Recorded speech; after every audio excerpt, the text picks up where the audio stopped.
आज हम लोग सॉल्व करेंगे क्लास 10 का चैप्टर 10 सर्कल्स की एक्सरसाइज 10.2। एक्सरसाइज 10.2 के आज सारे क्वेश्चन हम लोग सॉल्व करेंगे इसी वीडियो में। और एक्सरसाइज 10.2 को सॉल्व करने से पहले आपको थ्योरम 10.1 और 10.2 को अच्छे से पढ़ना होगा। ये रही आपकी थ्योरम 10.2 और यहाँ पर आ जाओगे तो ये दिख रही है थ्योरम 10.1। अगर आप लोगों ने इन दोनों थ्योरम को अच्छे से पढ़ लिया, समझ लिया, तो आपको एक्सरसाइज 10.2 इजीली समझ में आ जाएगा। देखो, इन दोनों थ्योरम का पर्टिकुलर वीडियो हमने बना रखा है, अगर चाहो तो आप उनको जाके देख सकते हो। आप सर्च करना थ्योरम 10.1 बाय राजमित तो आपको मिल जाएगी। और अगर नहीं देखा है, नहीं समझ में आ रही तो कोई बात नहीं, अभी हम जैसे ये क्वेश्चन करेंगे तो दोनों ही थ्योरम आपको क्लियर समझ में आ जाएगा, क्योंकि पहले थ्योरम को समझाएंगे उसके बाद क्वेश्चन को हम लोग सॉल्व करेंगे।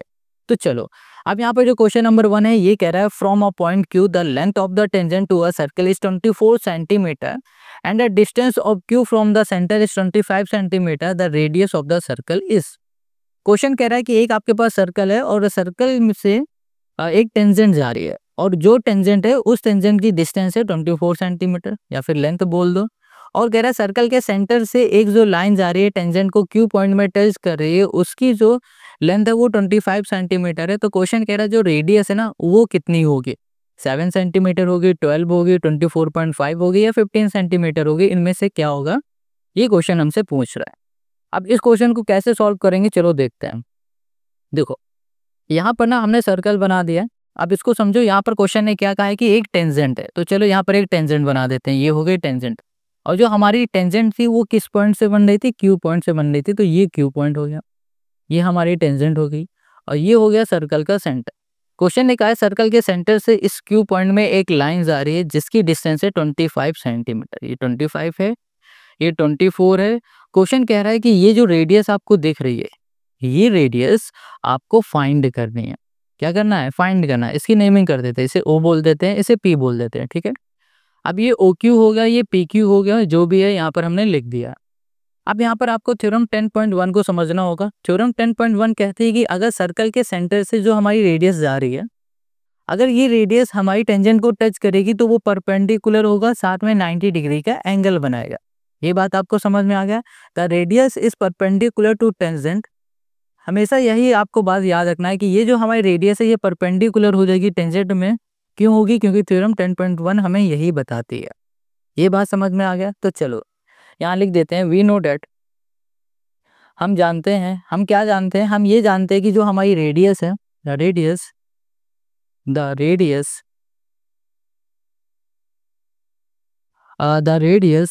Is perpendicular to tangent, therefore OP जो होगा हमारा ये परपेंडिकुलर हो जाएगा PQ से। अब देखो ये परपेंडिकुलर होगा तो जाहिर सी बात है ये एंगल हो जाएगा हमारा 90 डिग्री का। अब अगर हम लोग OQP को ध्यान से देखो तो ये एक राइट एंगल ट्रायंगल दिख रहा है। राइट एंगल ट्रायंगल में दो साइड हमें पता है, तीसरी हमें फाइंड करनी होती है, तब हम लोग क्या यूज करते हैं, पाइथागोरस थ्योरम। तो अब हम लोग यहाँ पर यूज करेंगे पाइथागोरस थ्योरम। तो लिखेंगे in triangle OPQ we are using Pythagoras theorem। तो लिखेंगे by using Pythagoras theorem।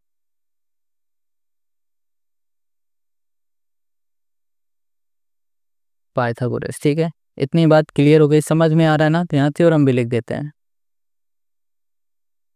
अब देखो पाइथागोरस थ्योरम क्या होगी, पाइथागोरस थ्योरम में हो जाएगा हमारे पास OP स्क्वायर, ठीक है, एक प्लस हो जाएगा हमारे पास OP प्लस हो जाएगा PQ स्क्वायर, इक्वल्स टू हो जाएगा हमारे पास OQ स्क्वायर।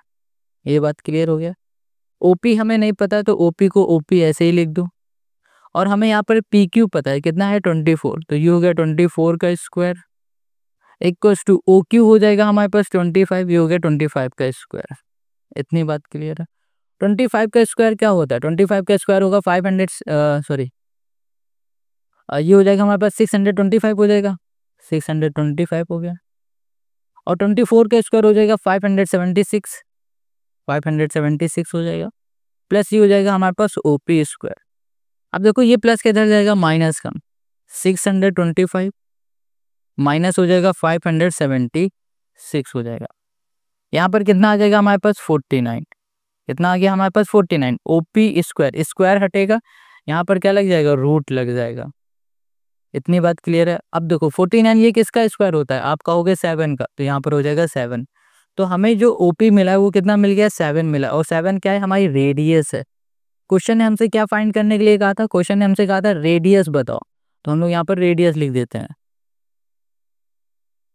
रेडियस हो गया हमारे पास 7 सेंटीमीटर, हमें यही फाइंड करना था और यही हो गया क्वेश्चन नंबर 1 का हमारा आंसर। तो चलो अब आ जाते हैं क्वेश्चन नंबर 2 में। देखो क्वेश्चन नंबर 2 भी इसी तरीके से सॉल्व होने वाला है। Question 2 in figure 10.11 if TP and TQ are the two tangents to a circle with centre O so that angle POQ equals to 110, then angle PTR is equal to. Question 2 हमसे क्या कह रहा है, question 2 यहाँ पर कह रहा है कि ये जो फिगर देख रहे हो ना, इस फिगर में ये टीपी और टीक्यू ये दोनों ही हमारे टेंजेंट है। और ध्यान से अगर देखोगे तो ये दोनों ही टेंजेंट रेडियस को टच कर रही। तो अभी क्वेश्चन नंबर 1 में हमने पढ़ा था थ्योरम 10.1। थ्योरम 10.1 कहती है कि अगर टेंजेंट हमारी रेडियस को टच करेगी तो ये परपेंडिकुलर हो जाएगा, और अगर ये परपेंडिकुलर होगा तो हमें पता है ये एंगल हमारा होगा 90 डिग्री का। तो ये भी 90, ये भी 90, ये हो गया 110, ये एंगल हमारा बच रहा है। तो देखो अगर टी पी ओ क्यू को ध्यान से देखोगे, तो हमें ये एंगल फाइंड करना है ना, तो अगर इसको ध्यान से देखोगे टी पी ओ क्यू को, तो ये दिखेगा एक कॉर्डिलेटर। कॉर्डिलेटर के चारों एंगल का जो सम होता है वो 360 के बराबर होता है। तो इसकी हेल्प से ये एंगल भी हम लोग फाइंड कर लेंगे। अब कैसे फाइंड करेंगे, कैसे लिखना है, बस उसको देख लो, सब समझ में आ जाएगा। यहाँ पर गिवन जो था वो लिखा है, बस गिवन इतना ही है कि टीपी एंड टीक्यू हमारे दो टेंजेंट है, और हमारे पास जो एंगल है पी ओ क्यू ये 110 है। बस इतना हो गया। अब सोल्यूशन पे आते हैं। सोल्यूशन में हमें क्या पता है, हमें थ्योरम 10.1 पता है। 10.1 थ्योरम क्या कहती है कि जब कभी भी हमारी रेडियस टेंजेंट को टच करेगी तो वो क्या हो जाएगी, परपेंडिकुलर हो जाएगी। यहाँ लिख देंगे द टेंजेंट, यहाँ कर the radius, the radius is perpendicular to tangent. हम जानते हैं कि हमारी जो रेडियस है अगर परपेंडिकुलर को टच करेगी तो क्या हो जाएगी, सॉरी टेंजेंट को टच करेगी तो वो परपेंडिकुलर हो जाएगी। और परपेंडिकुलर होते ही हमारे पास जो टीपी है, इसको ऐसे लिखेंगे पी क्यू है, ये एंगल बना देगा हमारे पास ओ पी टी 90 डिग्री का। ठीक है, और यहाँ लिखेंगे हम लोग टी क्यू, और यहाँ पर हो जाएगा ओ क्यू, ये हो जाएगा हमारे पास एंगल टी क्यू ओ, ये भी हो गया 90 डिग्री। यानी कि ये वाला एंगल 90 है और ये वाला एंगल भी हमारा है 90 डिग्री। इतनी बात क्लियर हो गई। अब हम लोग कहेंगे कि हमारे पास, यहाँ लिखेंगे इन कॉर्डिलेटर, यहाँ पर ये हमारा क्या है, quadrilateral P T Q O, ये कॉर्डिलेटर है तो लिखेंगे पी टी, यहाँ पर हो गया हमारे पास क्यू ओ, सॉरी ये ओ है। यहाँ पर ये जो एंगल बन रहा है हमारे पास चारों, इन्हें लिख लेते हैं P O Q plus angle O Q T plus angle हो जाएगा हमारे पास O Q T P plus angle हो जाएगा टी पी ओ। ये चारों ही एंगल का जो सम होगा वो 360 के बराबर होगा। अब देखो पी ओ क्यू ये एंगल हमें गिवन है, कितना गिवन है, 110, और यहाँ पर ये दोनों ही एंगल हमारे क्या है, 90 डिग्री के हैं। यहाँ लिख दिया 90। बच रहा है हमारे पास एंगल कौन सा, यहाँ पर बच रहा है हमारे पास ओके 80 वाला, यानी कि क्यू टी पी, ये हो गया 360। यहाँ लिख दिया एंगल क्यू, ये हो गया टी, ये हो गया पी, ये हो गया 360। अब देखो 90 और 90 क्या हो जाएगा, 180, 190, 290, प्लस का इधर आ जाएगा माइनस का, यहाँ पर कितना आ गया हमारे पास लास्ट में 70, यहाँ पर हो गया हमारे पास 70। तो एंगल क्यू टी पी हमें क्या मिल गया, 70 मिल गया। हमें यही फाइंड करना था, ये वाला एंगल, और हमें मिल चुका है। ऑप्शन देखोगे तो आपको देखेगा बी ऑप्शन। तो क्वेश्चन नंबर यहाँ पर हम लोगों ने 2 भी कर लिया। अब आ जाते हैं क्वेश्चन नंबर 3 में। Question 3 if tangent P and P B from a point P to a circle with centre O are inclined to each other at an angle of 80 degree, then angle P O A is equal to 60, 80, 70, 50। Question 30 यहाँ पर कह रहा है कि भाई साहब आपके पास एक सर्कल है और उस सर्कल में दो टेंजेंट बन रहा है पी ए और पी बी नाम का, ठीक है। और वहां पर एक एंगल दिख रहा होगा POA नाम का, इस एंगल को फाइंड करना और बताना है क्या ये 60 है, 80 है, 50 है या 70 है, कितना है। तो बहुत ही सिंपल और इजी है। कैसे फाइंड करेंगे, देखो यहाँ पर PA एक हमारी टेंजेंट हो गई, PB ये हमारी दूसरी टेंजेंट है, दो टेंजेंट हो गई। अब ये टेंजेंट हमारे पास यहाँ पर देखोगे ध्यान से तो ये एक एंगल बन रहा है 80 डिग्री का, जो कि क्वेश्चन ने कहा है। अब क्वेश्चन हमसे कह रहा है कि जो POA ये एंगल दिख रहा है, ये एंगल ये फाइंड करके बता दो।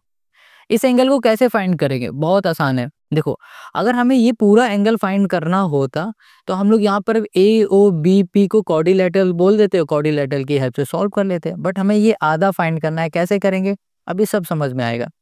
सबसे पहले यहाँ पर देखो कि ये हमारी टेंजेंट है और ये हमारी रेडियस है, टेंजेंट और रेडियस आपस में मिल रही है, तो ये परपेंडिकुलर हो गया, परपेंडिकुलर हो गया तो ये 90 डिग्री का एंगल बनाएगी।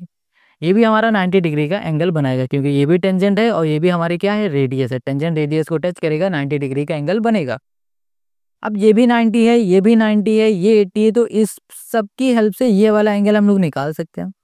ये वाला एंगल निकाल लेंगे ना, तो उसके बाद हमें ये एंगल निकालना होगा। कैसे निकालेंगे, हम लोग क्या करेंगे, इस वाले ट्रायंगल को और इस वाले ट्रायंगल को कॉन्ग्रुएंट प्रूफ कर देंगे, जिसकी हेल्प से हमें ये एंगल भी मिल जाएगा। अब कैसे मिलने वाला है उसे बस देखते जाओ। सबसे पहले हमें यहाँ पर क्या पता है, हमें पता है वी नो डैट, हम जानते हैं, हम क्या जानते हैं, द रेडियस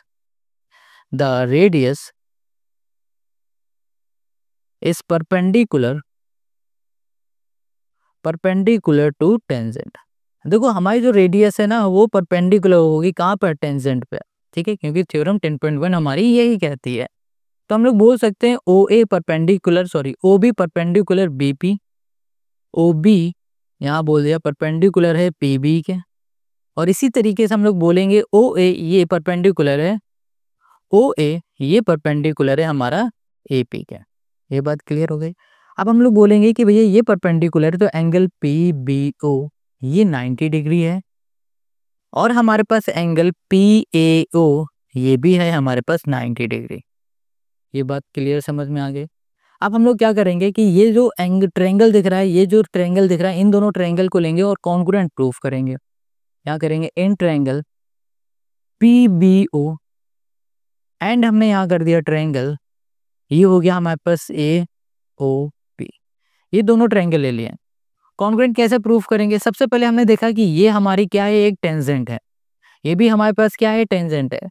हमेशा याद रखो एक्सटर्नल पॉइंट से, सेम पॉइंट से अगर हमारी टेंजेंट बनती है तो वो आपस में इक्वल होते हैं।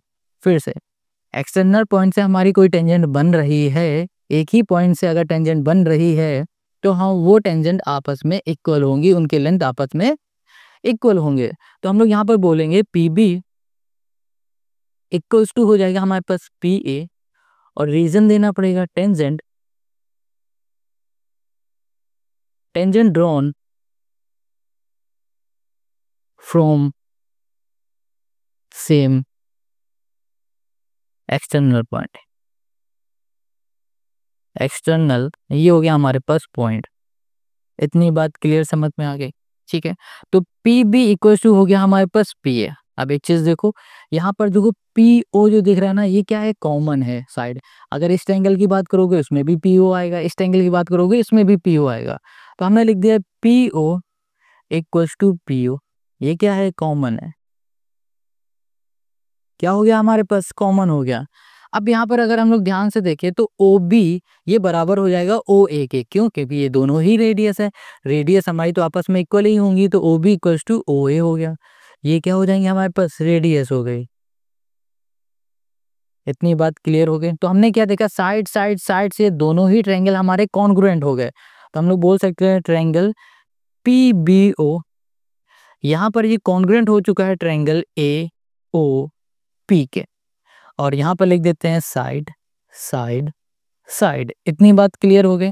अब देखो जब कभी भी दो ट्रायंगल हमारे कॉन्ग्रुएंट हो जाते हैं तो उनके जो करस्पॉन्डिंग साइड होते हैं, जो एंगल होते हैं, वो आपस में इक्वल हो जाते हैं। यानी कि अगर इस वाले ट्रायंगल की बात करोगे, इस वाले की, तो इस वाले ट्रायंगल की ये वाली साइड, सॉरी ये वाला एंगल, और इस वाले ट्रायंगल का ये वाला एंगल, ये दोनों ही आपस में क्या हो जाएंगे, इक्वल हो जाएंगे, ठीक है। यानी कि अगर ये पूरा 80 है तो ये 40 हो जाएगा, ये 40 हो जाएगा, ठीक है।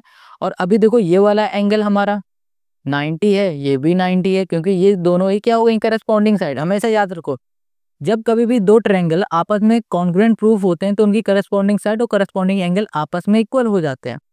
अब देखो ये दोनों आपस में इक्वल हैं, ये दोनों आपस में इक्वल है, तो जाहिर सी बात है ये वाला एंगल और ये वाला एंगल भी आपस में इक्वल होगा। अगर हमें ये पूरा एंगल पता चल जाए तो ये दोनों हमें मिल जाएंगे। कैसे?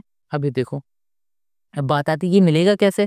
अगर PAOB को आप क्वाड्रिलेटरल बोलोगे और क्वाड्रिलेटरल में देखो 3 एंगल हमें पता है, चौथा एंगल नहीं फाइंड कर पाओगे? बिल्कुल कर। तो यहाँ लिखेंगे इन क्वाड्रिलेटरल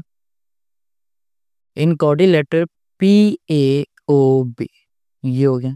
ठीक है, अब देखो यहाँ पर हमारे पास एंगल हो जाएगा PBO, ये angle plus angle BOA plus angle हो जाएगा OAP, ये एंगल हो जाएगा प्लस एंगल। अब इन चारों एंगल का जो सम होगा वो 360 के बराबर होगा, ये भी हमें पता है। अब देखो PBO ये है 90, ओके, प्लस एंगल BOA, ये एंगल हमें नहीं पता है तो BOA को हम BOA लिख देते हैं, प्लस एंगल OAP ये हो गया 90 डिग्री, और यहाँ पर है हमारे पास 80 इक्वल्स टू 360। अब ध्यान से देखो 80 90 90 9 9 जा सॉरी 9 9 कह रहे हैं 180 हो गया, 90 प्लस 90 कितना हो गया है 180, 180 प्लस ये 260। अब यहाँ पर हो जाएगा angle BOA equals to 360 minus यहाँ पर हो जाएगा हमारे पास कितना हो जाएगा, अभी हमने कितना देखा था 260, कितना आ गया हमारे पास 100। अब देखो एंगल हमें BOA क्या मिला है 100 मिला है, ये पूरा ही एंगल हमें कितना मिल गया था 100 मिल गया। हमने अभी क्या देखा था इसमें कि भैया ये दोनों ट्रायंगल आपस में कॉन्ग्रुएंट हो चुके हैं, तो इसका मतलब ये वाला एंगल बराबर होगा इस वाले के। अगर ये पूरा हमारा कितना है 100 है तो ये 50 होगा, ये वाला क्या होगा 50 होगा। ठीक है, तो हम लोग बोल सकते हैं, हम लोग क्या बोल सकते हैं, हम लोग बोल सकते हैं हेंस हमारे पास जो एंगल है POB, ये एंगल ये बराबर हो जाएगा एंगल POA के, इसकी वजह से। ठीक है, ये समझना यहाँ पर। अब ये दोनों आपस में इक्वल हो गया तो हम लोग कहेंगे कि हमारे पास जो एंगल है POA, ये एंगल है, सॉरी P है ये POA, ये एंगल है हमारा 50 डिग्री का। हमें यही फाइंड करना है और यही हो गया इस क्वेश्चन का हमारा answer.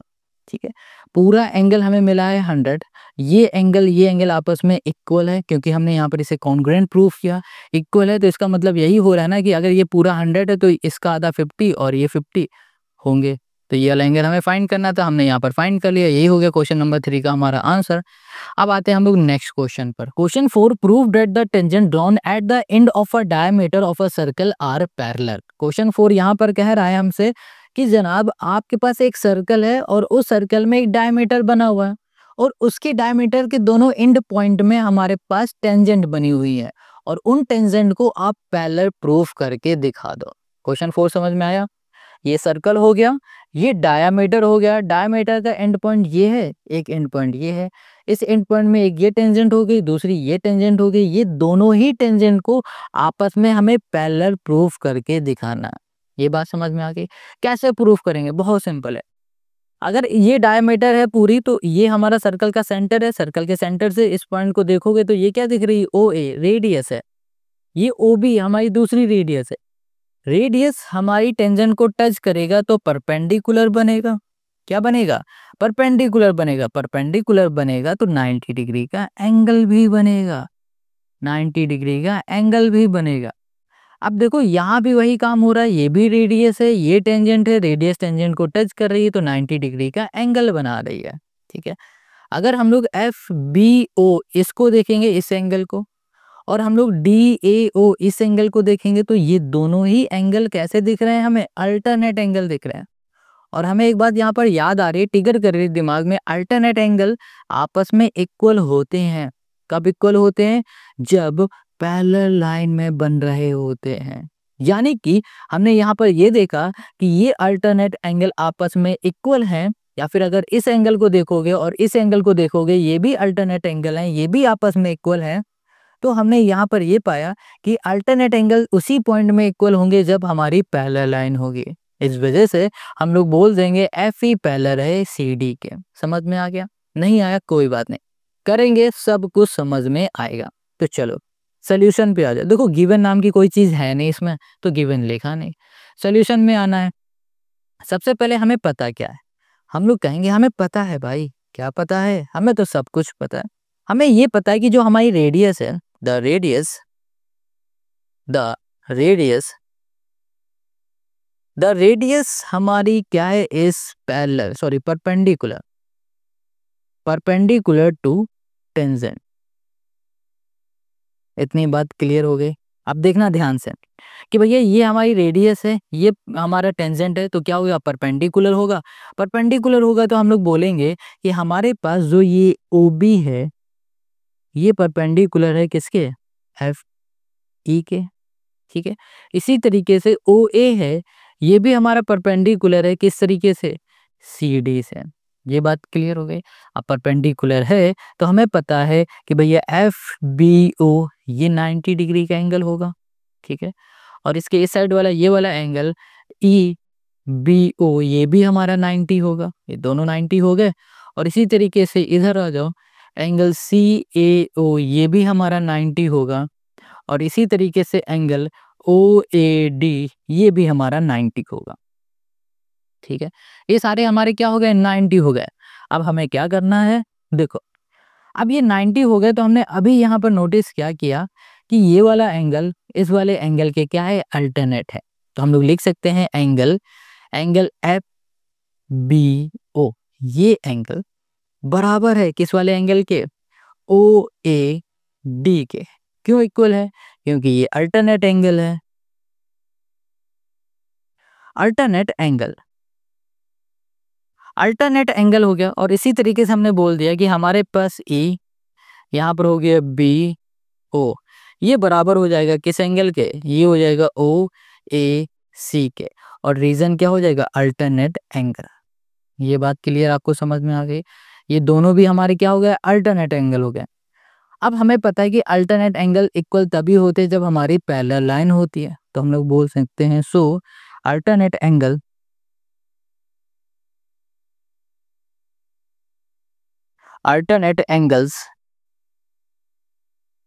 Are equal so hence हम लोग कहेंगे कि हमारे पास जो FE है ये हमारी क्या है? पैरेलल है इसके CD के। बस हमें यही प्रूफ करके दिखाना था कि ये दोनों आपस में पैरेलल है। हमने प्रूफ कर दिया है। आई होप आपको यहाँ पर ये क्वेश्चन समझ में आ गया है। अगर समझ में आ गया तो कमेंट करके ज़रूर बता दिया करो। अब आते हैं हम लोग नेक्स्ट क्वेश्चन में। नेक्स्ट क्वेश्चन है 5। देखो अब जो हम लोग क्वेश्चन करने जा रहे हैं ना, ये आपका मोस्ट इंपॉर्टेंट क्वेश्चन है। क्वेश्चन नंबर 5 मोस्ट इंपॉर्टेंट है। चलो अब उस पे आ जाते हैं। Question 5 prove that the perpendicular at the point of contact to the tangent to a circle passes through the centre. यहाँ पर क्वेश्चन कह रहा है कि ये प्रूव करो सर्कल के सेंटर से हमारी जो लाइन जाएगी वो टेंजेंट को टच करेगी, वो परपेंडिकुलर होगी। ये प्रूव करना है। अब कहोगे ये कैसा क्वेश्चन आ गया? ये ऐसा क्वेश्चन आ गया कि आपको इस क्वेश्चन को करने में मजा भी आएगा और आप थोड़ा सा चकराओगे भी। थोड़ा अजीब सा क्वेश्चन है। क्यों? देखो पहले तो इस क्वेश्चन को मोस्ट इंपॉर्टेंट क्वेश्चन कर लेना, फिर इसको समझने में आ जाओ कैसे इसे करना है। सबसे पहले समझो ये क्वेश्चन क्या बोल रहा है, क्या करने को कह रहा है। क्वेश्चन ये कह रहा है कि ये सर्कल है, सर्कल के सेंटर से ये जो लाइन जा रही है और ये लाइन हमारी टेंजेंट को टच कर रही है, ये हमारी टेंजेंट है। तो ये हमारा 90 डिग्री या फिर बोलो परपेंडिकुलर बन रहा है, ये प्रूफ करना है। यहाँ परपेंडिकुलर होता है वहाँ 90 होता है, जहाँ 90 होता है वहाँ परपेंडिकुलर होता है। ये क्वेश्चन प्रूफ करने के लिए कह रहा है। बट इस क्वेश्चन को कैसे प्रूफ करेंगे? इसके लिए हमें ना थोड़ा सा कॉन्ट्राडिक्शन करना पड़ेगा। यानी कि कॉन्ट्राडिक्शन क्या होता है वो समझो। पहले हम लोग कुछ गलत ले लेते हैं, फिर कहते देंगे नहीं जो पहले था ना वही सही है। यानी कि ऐसे जैसे आप लोगों ने आर्गुमेंट देखे होंगे, कई बार क्या होता है लड़कियां खूब आर्गुमेंट करती है, पहले आर्गुमेंट कर रही हैं, उन्हें पता है कि वो गलत है, मगर वो आर्गुमेंट किए जा रही हैं कि नहीं नहीं हम ही सही है, हम ही सही है। फिर आखिरी में जाके वो कह देती हैं हाँ भाई हम गलत हैं, चलो निकलो अब। ऐसे वही इस क्वेश्चन में होगा।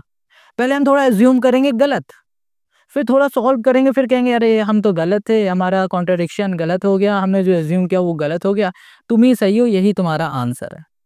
ऐसे ही ये क्वेश्चन सॉल्व होने वाला मोस्ट इंपॉर्टेंट क्वेश्चन है। अब समझो कैसे करेंगे। सबसे पहले हमने ये समझा कि हमें ये प्रूव करना है कि अगर सर्कल के सेंटर से ही हमारी लाइन टेंजेंट को टच करेगी तो ही परपेंडिकुलर है, ये प्रूव करना है।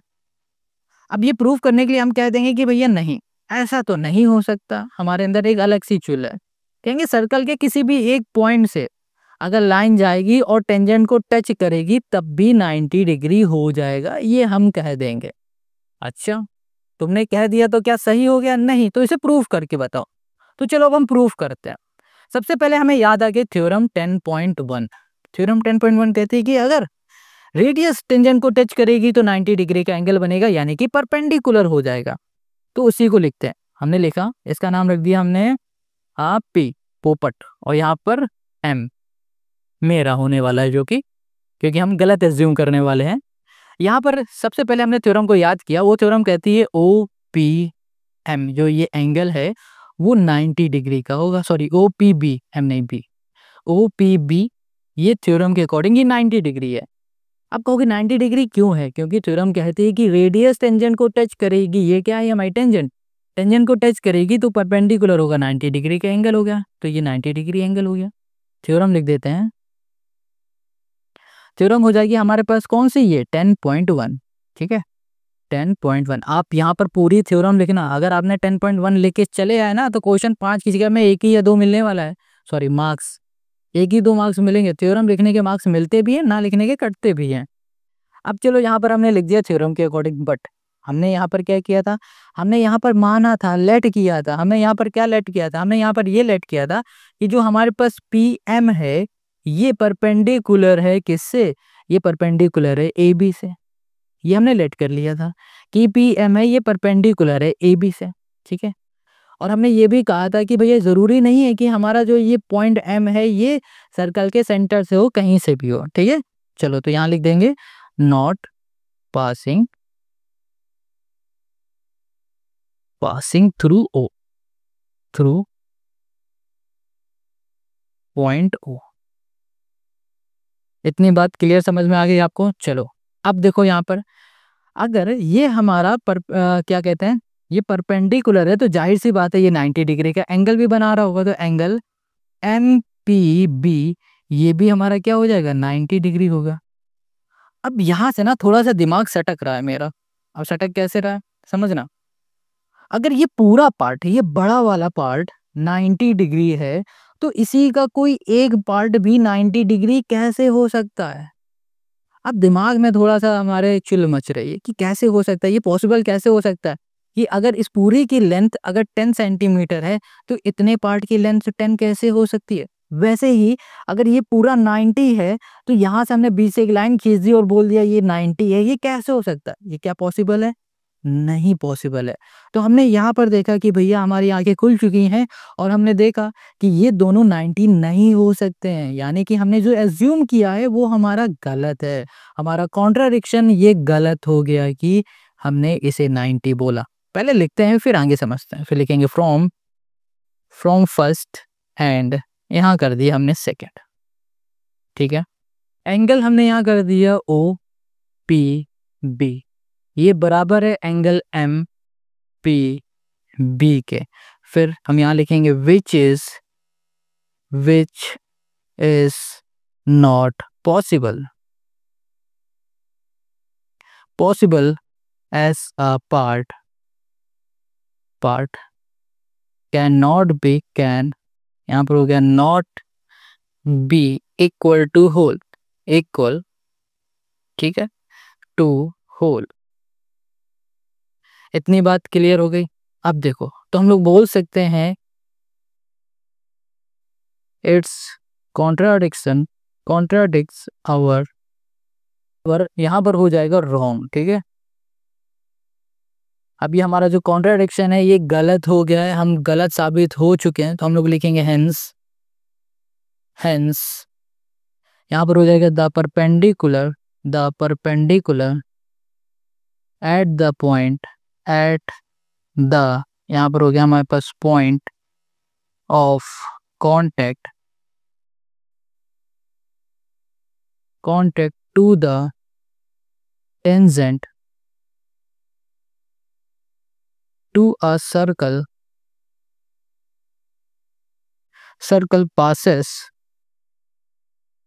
passes through the center। बस हमें यही प्रूफ करके दिखाना था, हमने कर लिया है। हमने क्या किया है फिर समझते हैं। पहले हमने ये कहा कि भैया सर्कल के किसी भी पॉइंट से अगर हम लाइन ज्वाइन कर देंगे, टेंजेंट में टच करा देंगे तो वो 90 डिग्री का हो जाएगा, यानी कि परपेंडिकुलर हो जाएगा।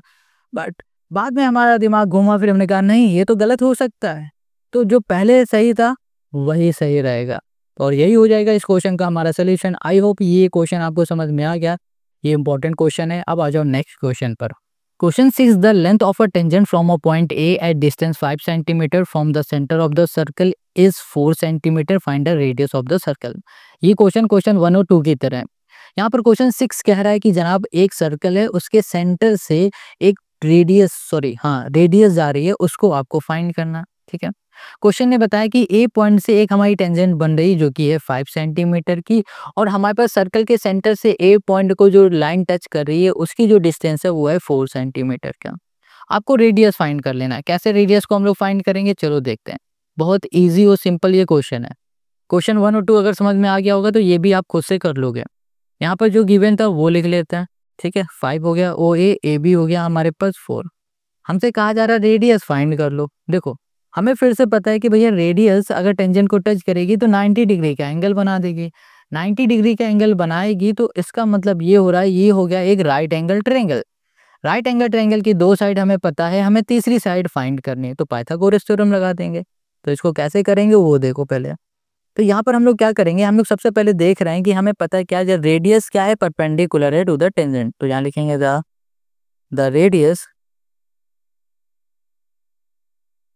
The radius is perpendicular to, ये हो गया हमारे पास टेंजेंट। इतनी बात क्लियर हो गई। अब ये परपेंडिकुलर टू टेंजेंट है तो हम लोग बोल सकते हैं इन ट्रायंगल ए, चलो पहले इसको ऐसे लिख देते हैं। हम यहाँ लिखेंगे ओ बी हो गया परपेंडिकुलर हो गया बी ए, ये बात क्लियर हो गई। ठीक है, और फिर हम लोग क्या लिख सकते हैं, ओ बी परपेंडिकुलर हो गया हमारे पास बी ए के, इतनी बात क्लियर है। तो हम लोग यहाँ पर क्या कर सकते हैं, यहाँ पर हो जाएगा हमारे पास ओ बी, ये हो गया हमारे पास बी ए। तो फिर हम लोग यहाँ पे लिखेंगे कि हमारे पास जो एंगल है ओ बी ए, ये हो गया हमारा 90 डिग्री का। ठीक है, बस यही लिखना है और कुछ नहीं करना। अब हम लिखेंगे in triangle A B O. इस ट्रायंगल में हम लोग यूज करेंगे पाइथागोरस थ्योरम। तो लिखेंगे बाय यूजिंग पाइथागोरस थ्योरम।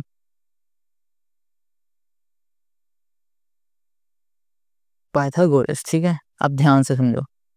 अब हमें करना क्या है, पाइथागोरस थ्योरम हम लोग लिखेंगे ओ ए स्क्वायर इक्वल टू हो गया हमारे पास ओ बी स्क्वायर प्लस यहाँ पर हो गया हमारे पास ए बी स्क्वायर। ठीक है, अब यहाँ पर ओ ए हमें पता है 5 का स्क्वायर है, ओ बी हमें पता नहीं तो ओ बी को हम ओ बी लिख देंगे, ये हो गया हमारे पास O B square plus A B हमें पता है 4, तो ये हो गया हमारे पास 4 का स्क्वायर। 5 5 जा हो गया 25, 4 4 जा हो गया 16, इधर आ जाएगा तो माइनस का 16 इक्वल टू हो गया हमारे पास ओ बी स्क्वायर। इसको सॉल्व करोगे तो हमें यहाँ मिल जाएगा 6 और यहाँ पर हो गया 5। ओके ठीक है, तो सॉरी यहाँ पर हो जाएगा हमारे पास कितना, 4 5 9 हो गया, और ये स्क्वायर है तो यहाँ पर आ जाएगा रूट, ये हो गया हमारे पास ओ बी। यहाँ पर हो गया 3 इक्वल्स टू ओ बी। हमें ओ बी क्या मिल गया 3, और ये ओ बी क्या था, हमारी रेडियस थी। तो हम लोग क्या लिख सकते हैं कि हमारी जो रेडियस है ना,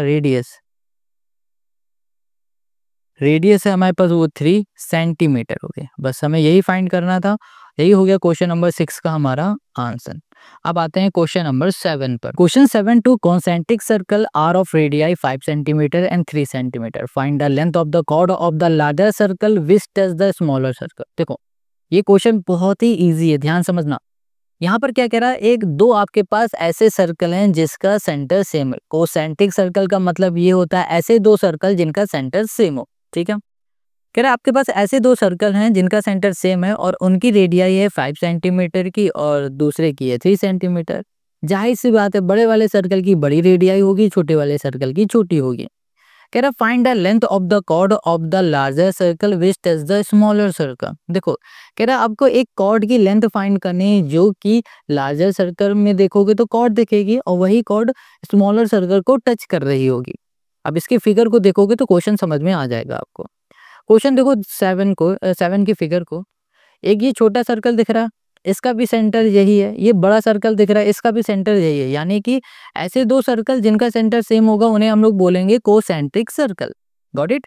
अब क्वेश्चन कह रहा है कि इसमें दो रेडियाई है, ये ओपी एक बड़ी वाली रेडियाई यानी कि सर्कल के सेंटर जा रही है और बड़े वाले सर्कल को टच कर रही है, तो ये बड़े वाले की रेडियाई हो गई।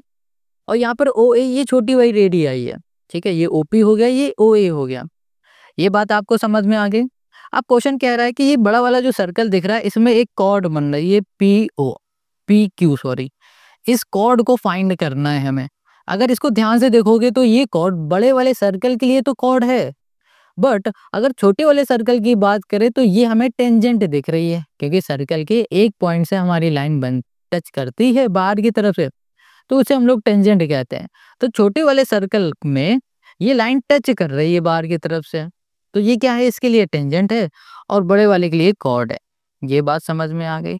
अब इसको क्वेश्चन ने कहा ये पी क्यू जो है ना ये फाइंड करो। कैसे फाइंड करें, बहुत सिंपल है, गिवन जो भी पहले उसे लिखे हैं। गिवन हमें रेडियस है ओपी जो कि है 5, और हमारे पास जो ओ ए है ये हो गया हमारे पास 3। इतनी बात क्लियर। सोल्यूशन पे आओ। अब थोड़ी देर के लिए हम भूल जाते हैं कि ये बड़ा वाला सर्कल है या नहीं है। अभी हम बस एक चीज देख रहे हैं कि ये सर्कल का सेंटर है, ये रेडियस है, ये रेडियस इस पी क्यू को टच करे, बड़े वाले को भूल गए। तो हमने देखा ये पी क्यू हमारी क्या हो गई, टेंजेंट है। रेडियस टेंजेंट को टच करेगी तो परपेंडिकुलर बनेगा और 90 डिग्री का एंगल बन जाएगा। क्या बन जाएगा, 90 डिग्री का एंगल। तो हम लोग यहाँ पर क्या लिख सकते हैं, हम लोग लिखेंगे द रेडियस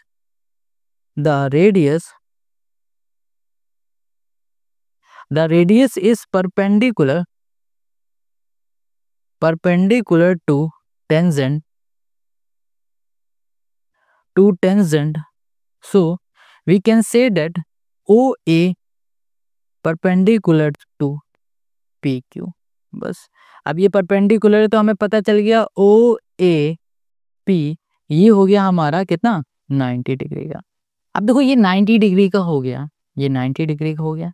अब फिर से ध्यान से देखो OAP ये क्या दिख रहा है, एक राइट एंगल ट्रायंगल दिख रहा है। राइट एंगल ट्रायंगल में दो साइड हमें पता है, तीसरी हमें अगर मिल जाएगी तो हमारा काम बन जाएगा, क्योंकि हमें ये पूरा फाइंड करना है। आधा तो मिल गया है, आधा और फाइंड कर लेंगे। तो हम लोग यूज करेंगे यहाँ पर इन ट्रायंगल OPA में यूज करेंगे in triangle OPA by using Pythagoras theorem.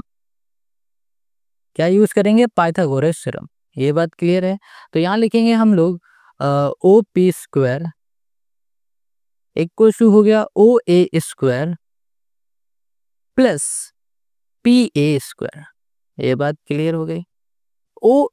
OP हमें पता है 5, ये हो गया 5 का स्क्वायर इक्वल टू OA ये हो गया हमारे पास 3 का स्क्वायर हो गया, ये हो गया PA, हमें PA नहीं पता तो PA को PA बना दो। 5 का स्क्वायर हो गया 25, 3 का स्क्वायर हो गया 9, इधर आ जाएगा तो माइनस कर दोगे तो कितना आ जाएगा 16। यहाँ पर हो गया हमारे पास 16 हटेगा, ये स्क्वायर हटेगा, यहाँ पर रूट में आ जाएगा, ये हो गया हमारे पास PA।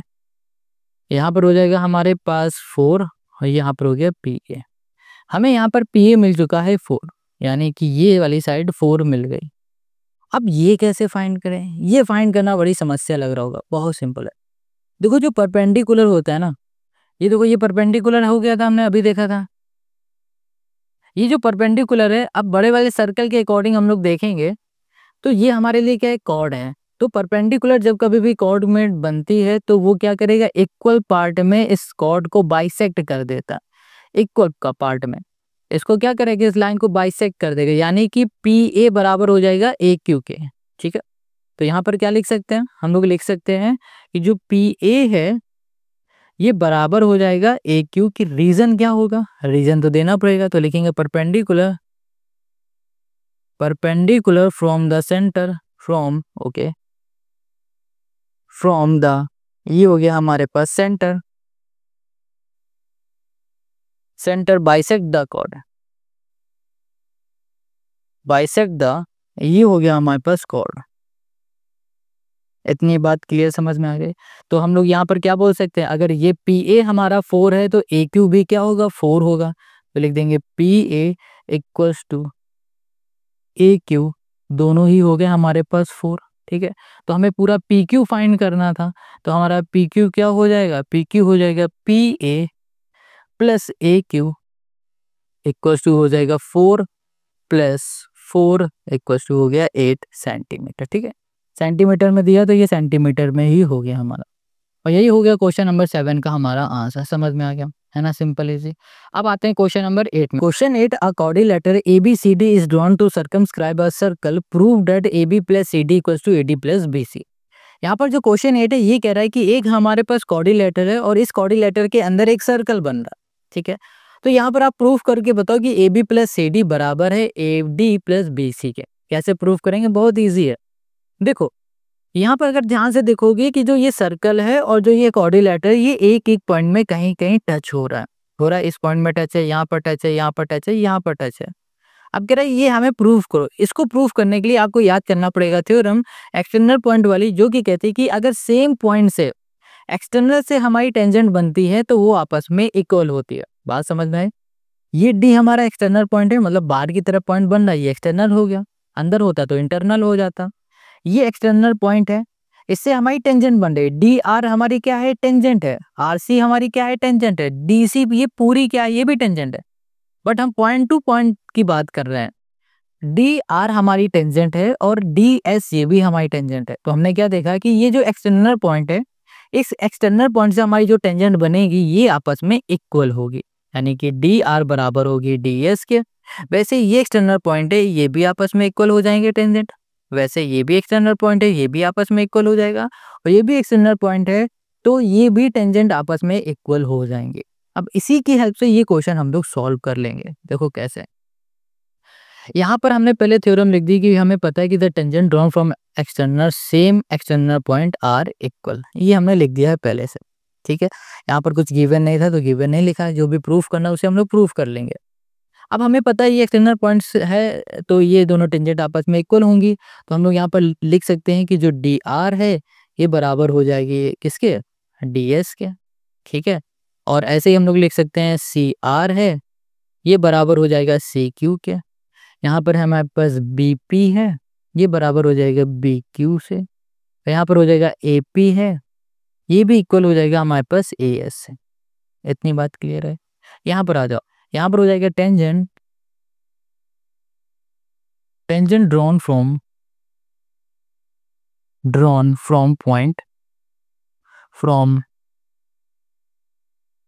पॉइंट, ये हो गया हमारे पास डी आर, ये डी हो गया।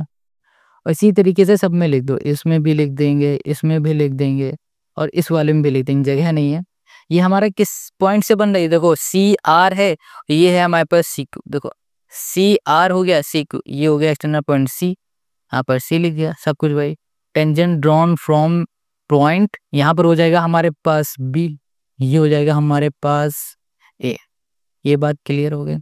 अब देखो हम लोग क्या करेंगे, इस सबको ऐड करेंगे, तो एडिंग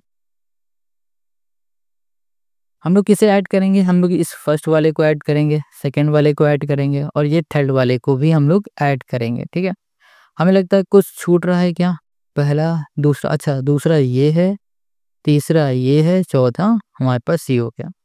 तो हम लोग करेंगे adding first plus second plus third and fourth, चारों को ऐड कर देते हैं। तो यहाँ पर क्या हो जाएगा, ध्यान से देखो, डी आर प्लस हो जाएगा हमारे पास सी आर, यानी कि ये प्लस इक्वल्स टू ये प्लस, तो यहाँ लिख देंगे D R plus C R plus B P plus A P. ठीक है, equals to D S plus C Q plus B Q plus A S. ये बात क्लियर हो गई।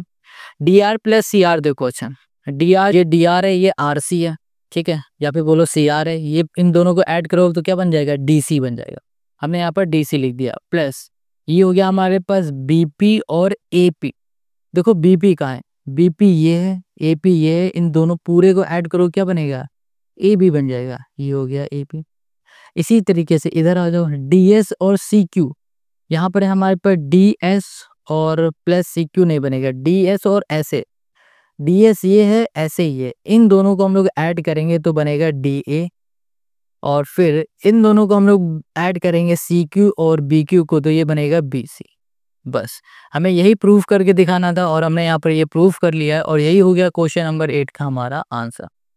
आई होप आपको क्वेश्चन नंबर 8 समझ में आ गया है। अब आते हैं हम लोग क्वेश्चन नंबर 9 पर। Question 9, in figure 10.13 XY and X dash Y dash are two parallel tangent to a circle with center O and another tangent AB with point of contact C intersecting XY at A and X dash Y dash at B. Prove that angle AOB equals to 90 degree. Question यहाँ पर जो 9 है ये क्या कह रहा है? Question 9 यहाँ पर कह रहा है कि आपके पास ये जो फिगर है ना, इस फिगर को ध्यान से देखो, हमें यहाँ पर प्रूफ करना है AOB बराबर है 90 डिग्री के। AOB यानी कि ये एंगल 90 डिग्री है, हमें ये प्रूफ करना है। अब इसको हम लोग कैसे प्रूफ करेंगे, चलो देखते हैं। इजी क्वेश्चन है बट ये इंपॉर्टेंट भी है, मोस्ट इंपॉर्टेंट क्वेश्चन है। मेरी बुक में जहां जहां आपको ऑरेंज कलर के टिक दिख रहे हैं ना, आप क्या करो, उन्हें अपनी बुक में भी लगा लो। वो सारे ही क्वेश्चन NCERT के लिए मोस्ट इंपॉर्टेंट क्वेश्चन है। अब क्वेश्चन 9 में जो फिगर है वो हमने यहाँ पर बनाया हुआ है। क्वेश्चन कह रहा है कि इस एंगल को हमें प्रूव करना है कि ये 90 डिग्री का है। ये क्वेश्चन कह रहा है कैसे 90 डिग्री का प्रूफ करेंगे। इसके लिए हमें करना है क्या पड़ेगा, एक लाइन ज्वाइन करनी पड़ेगी O से लेकर C तक। लाइन ज्वाइन कर दिया, अब क्या करें, अब हम लोग इस ट्रायंगल को लेंगे और इस ट्रायंगल को लेंगे, कॉन्ग्रुएंट प्रूफ करेंगे, इन दोनों को आपस में इक्वल कर देंगे। और इस ट्रायंगल को लेंगे और इस ट्रायंगल को लेंगे, इन दोनों को भी कॉन्ग्रुएंट प्रूफ करेंगे और इसे भी आपस में इक्वल कर देंगे। उसके बाद ही 90 डिग्री कैसे प्रूफ करना है उसे देखेंगे। तो सबसे पहले हमने क्या कहा कि हम लोगों ने क्या किया, सबसे पहले ये OC लाइन ज्वाइन कर दी। सोल्यूशन पे आ जाते हैं। गिवन तो कुछ है नहीं, हमें सिर्फ प्रूफ करना है डायरेक्ट, तो लिखेंगे ज्वाइन। ज्वाइन हमने कर दिया यहाँ पर C फ्रॉम O, ठीक है, इतनी बात क्लियर हो गई। अब हमने क्या क्या कि भैया ट्रायंगल लेंगे, तो हम लोग ट्रायंगल लेंगे OPA, ये ट्रायंगल लिया, और हमने दूसरा ट्रायंगल ले लिया है यहाँ पर OCA, ये दोनों ही ट्रायंगल ले लिया। OPA ये ट्रायंगल, OCA ये ट्रायंगल, ये दोनों ट्रायंगल लिया। इन दो ट्रायंगल में देखो क्या क्या आपको इक्वल दिख रहा। पहली चीज, ये A हमारा एक्सटर्नल पॉइंट है, A से लेकर P तक ये क्या हो गई, टेंजेंट। A से लेकर C तक ये क्या हो गई, टेंजेंट। एक्सटर्नल पॉइंट से हमारी जो टेंजेंट बनती हैं वो आपस में क्या होती हैं, इक्वल होती हैं। तो हम लोग बोलेंगे जो AP है ये बराबर है AC के। बिल्कुल सही। रीजन क्या दे दोगे, टेंजेंट, लिखेंगे टेंजेंट। टेंजेंट हो जाएगा और यहाँ पर कर दिया हमने ड्रॉ फ्रॉम, यहाँ पर हो गया पॉइंट A पॉइंट से ये टेंजेंट हमारी ड्रॉ हो रही है, ठीक है, अच्छी बात है। अब हम लोग देख पा रहे हैं OA ये हमारी कॉमन है, OA इक्वल टू हो जाएगी OA, ये दोनों ही क्या है, कॉमन है। ये भी बात क्लियर हो गई है। अब हमें क्या करना है, अब यहाँ पर अगर ध्यान से देखें तो कुछ हमें इक्वल दिख पा रहा है क्या, हाँ एक चीज और हमें इक्वल दिखी क्या, OP ये क्या है हमारी, देखो सर्कल के सेंटर से जा रही है, टेंजेंट को टच कर रही है, या फिर टेंजेंट को ना बोलो तो इसको ध्यान से देखो, ये रेडियस है, ये भी तो हमारी रेडियस है। तो हम लोग इसको ऐसे लिख सकते हैं कि OP बराबर है OC के, क्यों, क्योंकि दोनों ही हमारी क्या है, रेडियस है। ठीक है, इतनी बात क्लियर है। तो हमने क्या देखा, ये दोनों ही ट्रायंगल हमारे साइड साइड साइड से कॉन्ग्रुएंट हो गए, तो लिखेंगे ट्रायंगल OPA, ये ट्रायंगल हमारा क्या है, कॉन्ग्रुएंट हो गया है OCA के। रीजन हम लोग क्या दे देंगे, रीजन हो जाएगा साइड साइड साइड। ये बात क्लियर। अब हमें पता है जब कभी भी दो ट्रायंगल हमारे आपस में कॉन्ग्रुएंट होते हैं तो उनके करस्पॉन्डिंग एंगल और करस्पॉन्डिंग साइड आपस में इक्वल हो जाती है। तो हमें यहाँ पर एंगल लेना है, क्योंकि एंगल से ये क्वेश्चन सॉल्व होगा। तो हम लोग कहेंगे कि हमारे पास जो ये एंगल दिख रहा है ना, ये वाला, और हमारा जो ये एंगल दिख रहा है, ये दोनों एंगल आपस में इक्वल हो गया। तो लिख देंगे एंगल POA बराबर हो जाएगा एंगल AOC के। इतनी बात समझ में आ गई। बाई CPCT लिखना है तो बाई CPCT लिख दो, बाई CPCT। इतनी बात क्लियर है। ये दोनों ही एंगल हमारे क्या हो गए, आपस में इक्वल। समझ गए। जैसे हमने इन दोनों को कॉन्ग्रुएंट किया, वैसे अब इन दोनों को कॉन्ग्रुएंट कर लेता है। तो लिखेंगे इन ट्रायंगल OCB एंड हमने यहाँ कर दिया ट्रायंगल OQB या फिर OBQ, कुछ कर दो, ये हो गया। अब इसमें भी देखो ये हमारी रेडियस हो गई, दोनों आपस में इक्वल हो गया, तो ओ क्यू बराबर हो जाएगा हमारे पास ओ सी के, दोनों ही क्या है, रेडियस है।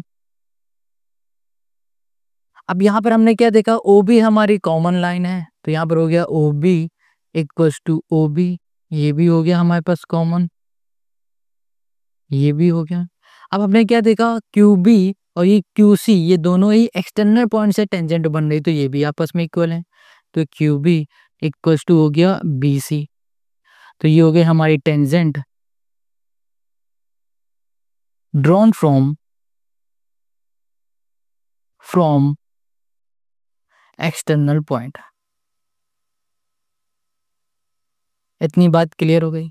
तो भैया यहाँ पर साइड से दोनों ट्रायंगल हमारे फिर से कॉन्ग्रुएंट हो गए, तो ट्रायंगल ओ सी बी ये हमारा कॉन्ग्रुएंट हो चुका है ट्रायंगल ओ बी क्यू के, रीजन हो जाएगा बाई साइड साइड साइड। अब देखो साइड से ही कॉन्ग्रुएंट हो गया, तो हम लोग बोल सकते हैं इसकी करस्पॉन्डिंग एंगल भी आपस में क्या हो जाएंगे, इक्वल होंगे। तो एंगल हमारे पास ओ यहाँ कर दिया क्यू ओ बी, ये बराबर हो जाएगा एंगल सी ओ बी के। इतनी बात क्लियर हो गई, समझ में आ गया। तो अब हम लोग आते हैं नेक्स्ट स्टेप में। हमने क्या देखा, हमने यहाँ पर अभी ये देखा कि ये वाला एंगल इसके इक्वल है, ये वाला एंगल इसके इक्वल है। अब हमें बताना था कि ये एंगल जो बीच में बन रहा है ये 90 डिग्री का है, प्रूफ करना। अब देखो ये हमारे पास पी क्यू ये एक स्ट्रेट लाइन है, स्ट्रेट लाइन के ऊपर जो पूरा एंगल बनता है वो कितना बनता है भाई साहब, 180 डिग्री का। तो यहाँ पर हम लोग लिख देंगे, यहाँ पर लिखेंगे P Q is a straight line, straight line.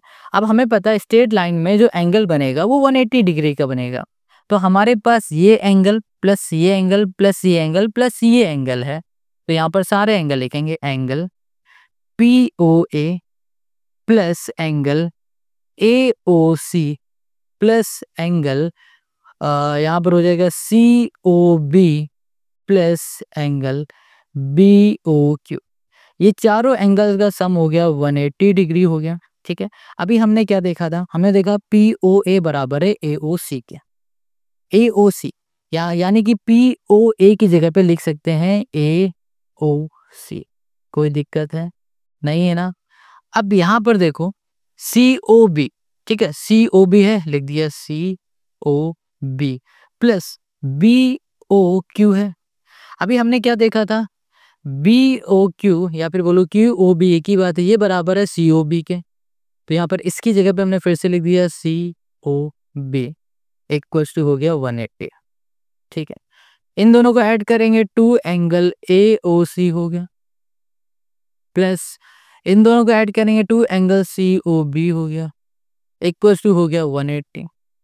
अब देखो ए ओ सी और सी ओ बी, ये भी टू ये भी टू, टू कॉमन ले लिया, अंदर देखो एंगल ए ओ सी हो गया plus angle C O B हो गया, इन दोनों का सम अभी हम बताते हैं, इन दोनों को कैंसिल कर दोगे, ए ओ सी और सी ओ बी कहाँ दिख रहा है, देखो ए ओ सी यानी कि ये एंगल, सी ओ बी यानी कि ये एंगल, ये दोनों ही एंगल का सम कितना हो जाएगा भैया, इन दोनों एंगल का जब सम करोगे तो बनेगा ए ओ बी, तो यहाँ पर हो जाएगा angle A O B, two से कैंसिल किया तो कितना हो गया 90।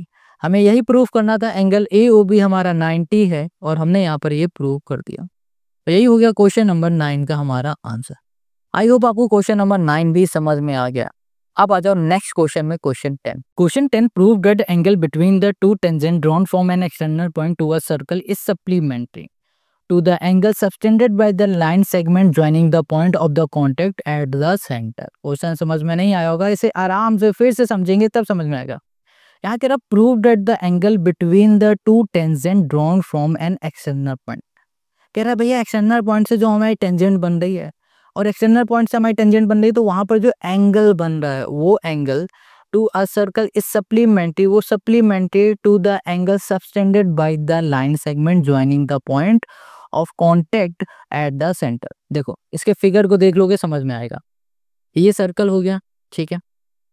अब यहाँ पर हम एक टेंजेंट बना देते हैं, ये हो गई हमारी टेंजेंट, ये टेंजेंट हो गई एक्सटर्नल पॉइंट से बन रही है, यहाँ पर जा रही है।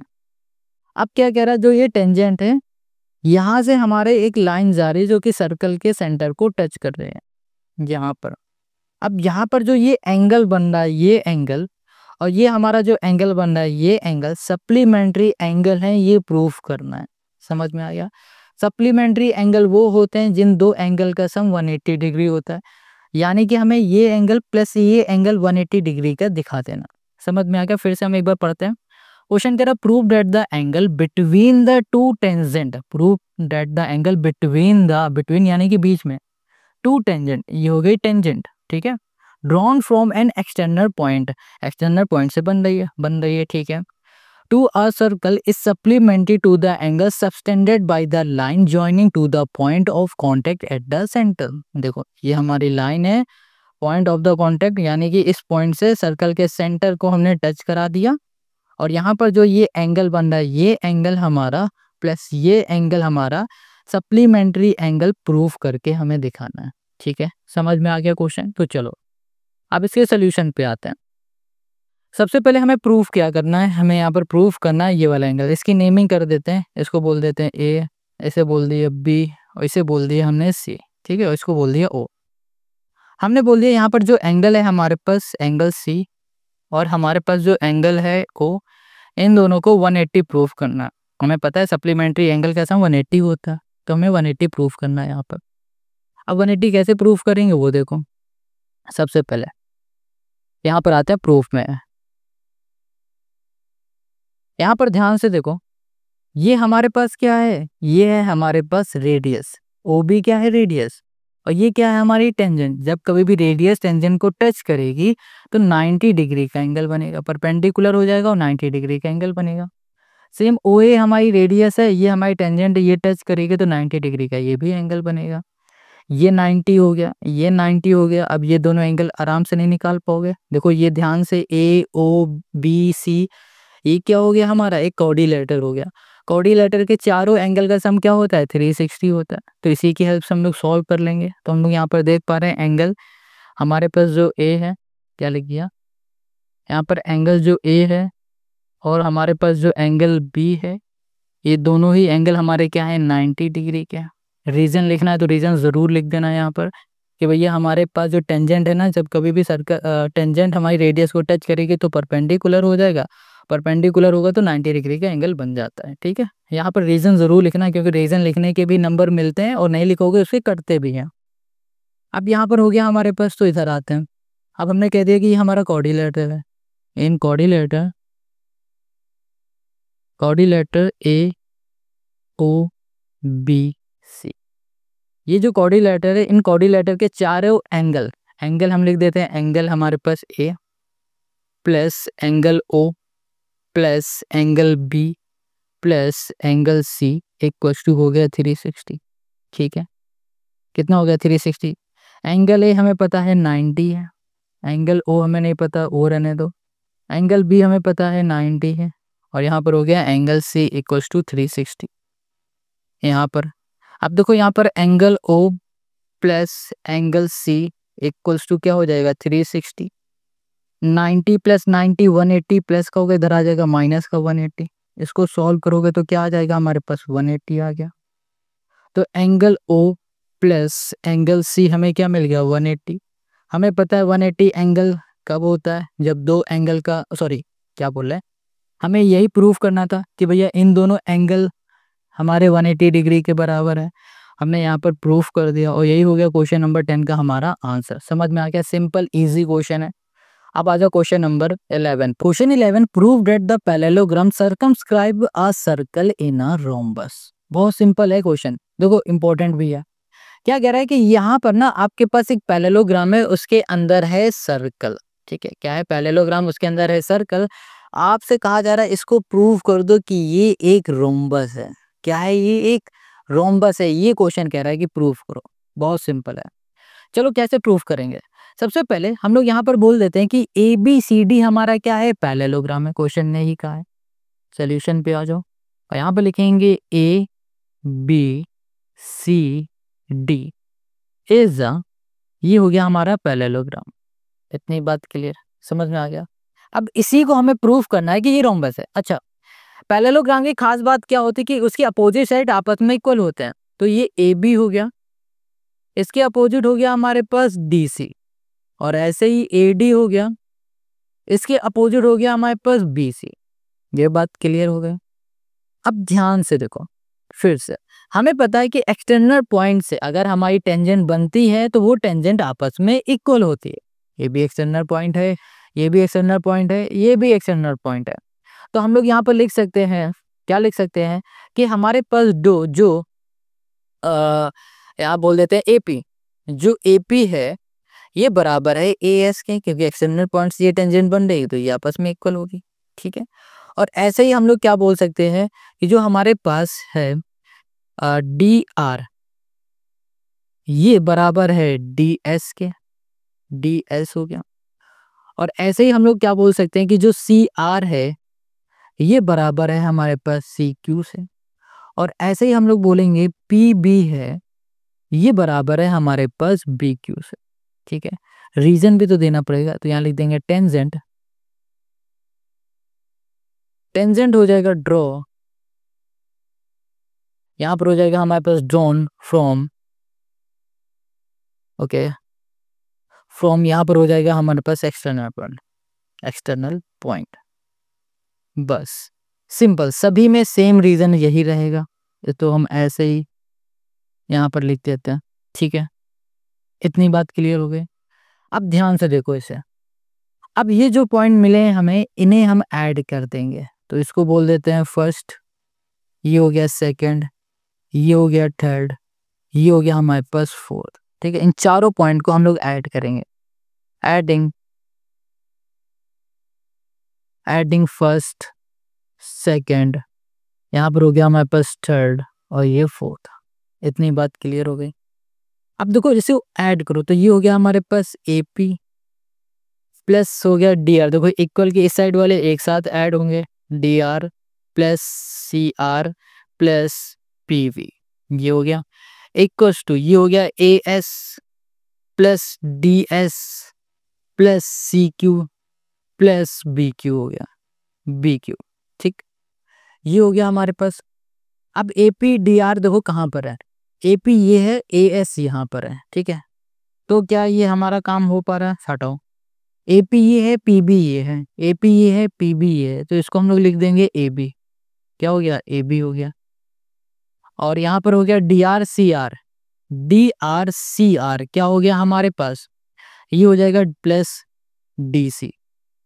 ठीक है, क्या हो गया? DC हो गया इक्वल्स टू ASDS, AS ये है और DS ये है, इसको मिला दोगे बनेगा AD, ये हो गया AD, और प्लस CQ और BQ, ये हो जाएगा हमारे पास BC, हो गया। अब देखो AB प्लस CD है और AD प्लस BC है, AB प्लस CD, ये हो गया, और हमारे पास हो गया BC प्लस AD हो गया। अब इसमें हम लोग क्या कर सकते हैं, देखो अगर हम लोग इसको ध्यान से देखें, तो AB बराबर है DC के और AD बराबर है BC के, है इक्वल। तो इसको हम लोग बोल देंगे, ये हमारे पास 1 2 3 4 है, इसको कर दिया 5 और ये हो गया 6। वैसे मालूम है एक गलत काम कर रहे हैं हम, उल्टा, इसको 1 2 बोल देना चाहिए था और इसको पूरा बोलना चाहिए था, बट कोई दिक्कत नहीं, कोई दिक्कत नहीं। अब यहाँ पर आ गया, अब यहाँ लिखेंगे फ्रॉम 5 एंड यहाँ कर दिया हमने 6। ठीक है, अब ध्यान से देखो, DC किसके बराबर था? AB के, तो DC की जगह पे AB लिख देंगे, तो AB प्लस AB क्या हो जाएगा? 2AB हो गया इक्वल्स टू, यहाँ पर AD बराबर किसके है? BC के, AD बराबर है BC के, तो हम लोग यहाँ पर क्या लिख सकते हैं? देखो यहाँ पर BC AD बराबर है, AD की जगह पे हमने BC लिख दिया, तो BC प्लस BC 2BC हो गया। अब ये 2 से 2 कैंसिल हो गया, तो ये हो गया हमारे पास AB इक्वल्स टू हो गया BC है। ये बात क्लियर हो गई, कोई दिक्कत है? AB इक्वल्स टू हमें क्या मिल गया? BC मिल गया। अब हम लोग क्या करने वाले हैं, देखो यहाँ पर AB बराबर है BC के, इसको बोल देते हैं ये है हमारी सातवीं इक्वेशन। यहाँ पे लिखेंगे ये हो जाएगा फ्रॉम फ्रॉम 5, 6 एंड 7 इक्वेशन। ध्यान से देखना इन सभी को। यहाँ पर ए बी बराबर है बी सी के, ठीक है, और ए बी बराबर है डी सी के। तो इसको हम लोग ऐसे लिख दें, ए बी बराबर है हमारे पास बी सी के, और बी सी बराबर है हमारे पास किसके, ए डी के, है ना। बी सी बराबर है ए डी के, और यहाँ पर हो जाएगा हमारे पास ए डी, और ये हो जाएगा हमारे पास डी सी। ये चारों ही आपस में क्या हो गए, इक्वल हो गए। अब ये चारों ही okay okay okay okay, D A होगा हमारे पास, ना कि डी सी हो गया, ठीक है। एक मिनट चेक करते हैं, ए बी हो गया, ए बी बराबर हो गया बी सी के, ठीक है, और ये हो गया हमारे पास ए डी, और ये हो गया डी सी होगा, ना कि डी ए, ठीक है, सही लिखा था। अब ये चारों ही हो गए हमारे आपस में इक्वल, और हमें पता है जो रोम्बस होती है, रोम्बस की चारों साइडें आपस में इक्वल होते हैं। तो चारों साइडें हमने आपस में इक्वल कर दी, तो हम लोग बोल सकते हैं hence A B C D is a rhombus. इतनी बात क्लियर हो गई, और यही हो गया क्वेश्चन नंबर 11 का हमारा आंसर।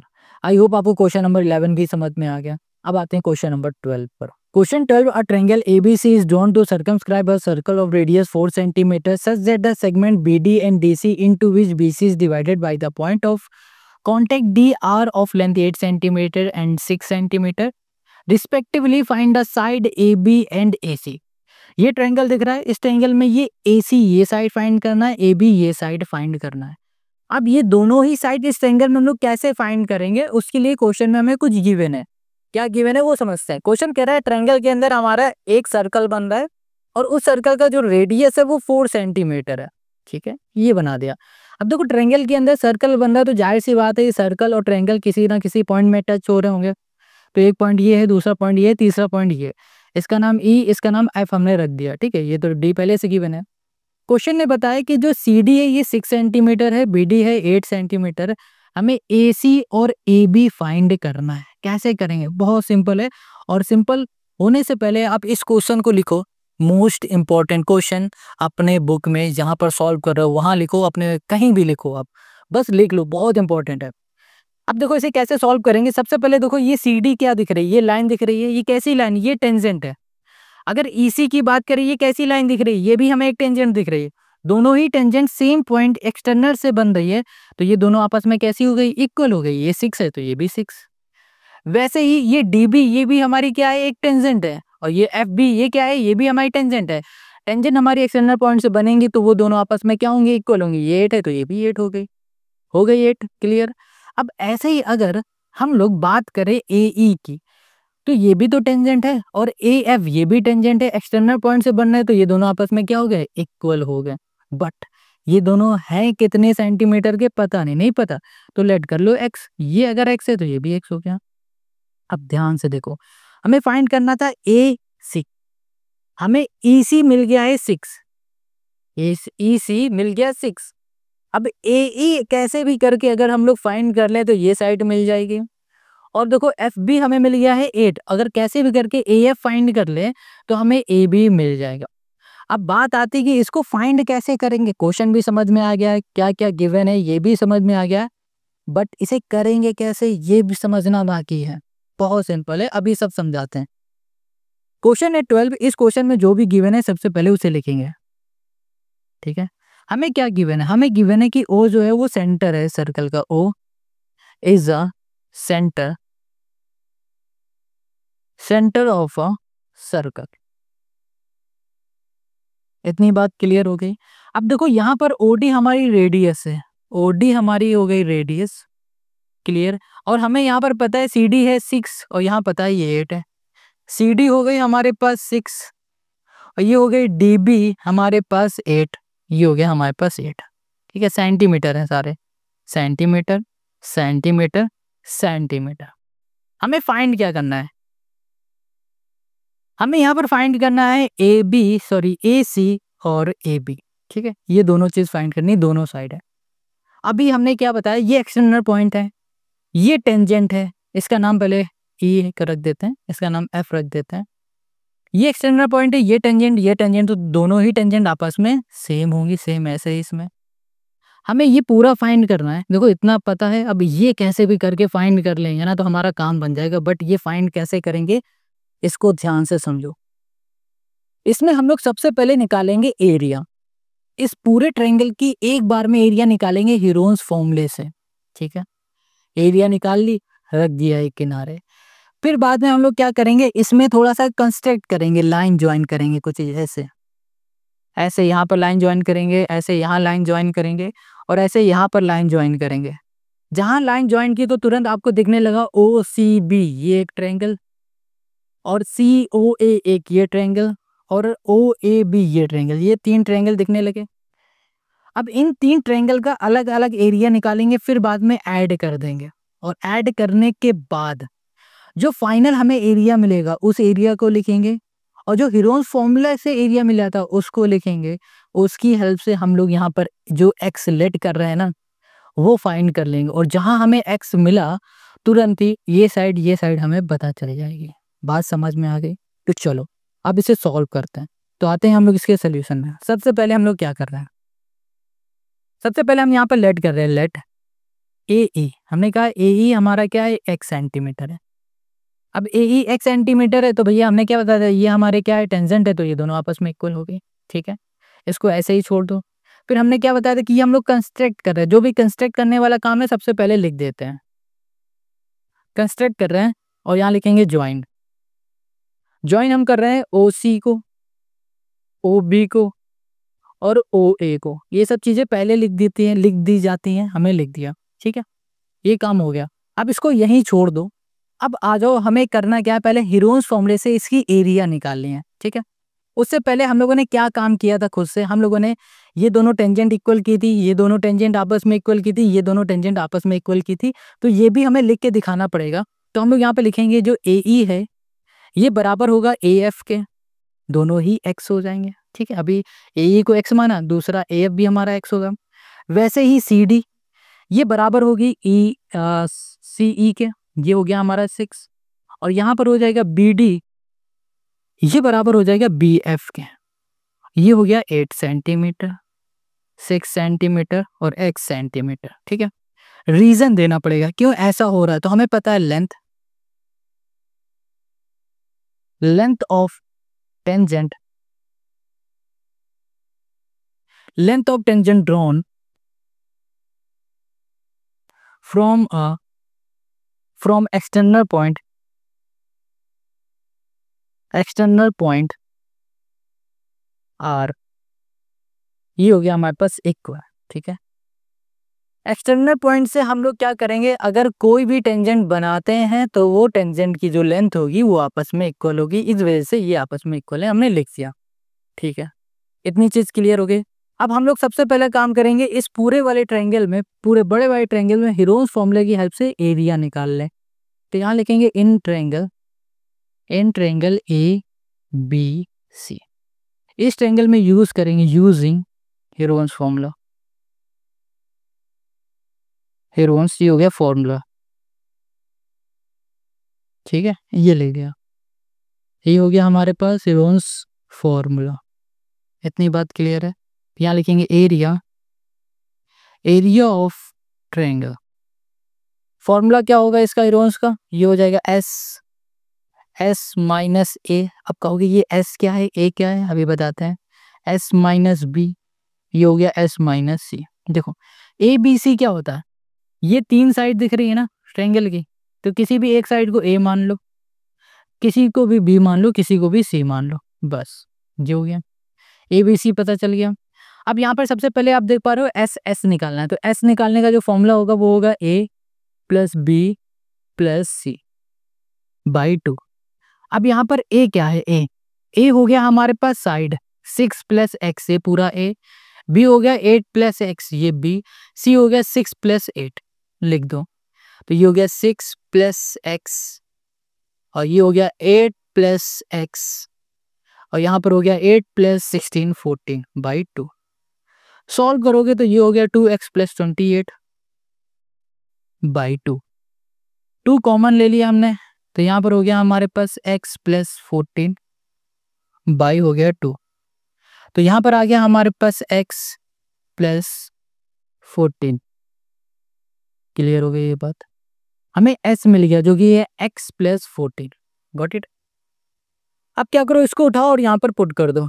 तो ये हो जाएगा हमारे पास x प्लस 14 और यहाँ पर हो गया हमारे पास x प्लस 14 माइनस a की जगह पे हम लोग क्या लिख सकते हैं, a की जगह पे होगा 6, इसको ब्रैकेट में करना पड़ेगा, इसको ऐसे रखते हैं 6 माइनस से। देखो अब इस फॉर्मूले में पुट कर रहे हैं s की जगह पे ये, s की जगह पे फिर ये, a की जगह में ये पूरा, फिर b की जगह में ये, c की जगह में ये। ठीक है, तो ये हो गया 6 प्लस x, ये हो गया प्लस यहाँ पर हो जाएगा हमारे पास फिर से x plus 14 minus 8 plus x और फिर प्लस यहाँ पर हो गया हमारे पास x प्लस 14 माइनस ये हो जाएगा 14 ऐसे, और यहाँ पर हो गया हमारे पास अंडर रूट।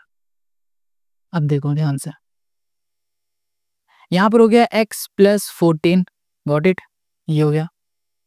अब यहाँ पर है हमारे पास ब्रैकेट हटेगा तो माइनस ये हो जाएगा और माइनस ये भी हो जाएगा, प्लस माइनस क्या हो जाएगा माइनस, तो ये प्लस का ये माइनस, ये प्लस कैंसिल, ये माइनस हो जाएगा। इसे सॉल्व करोगे तो कितना आ जाएगा, यहाँ पर आ जाएगा हमारे पास 8 आ जाएगा। ठीक है, ये हो गया 8।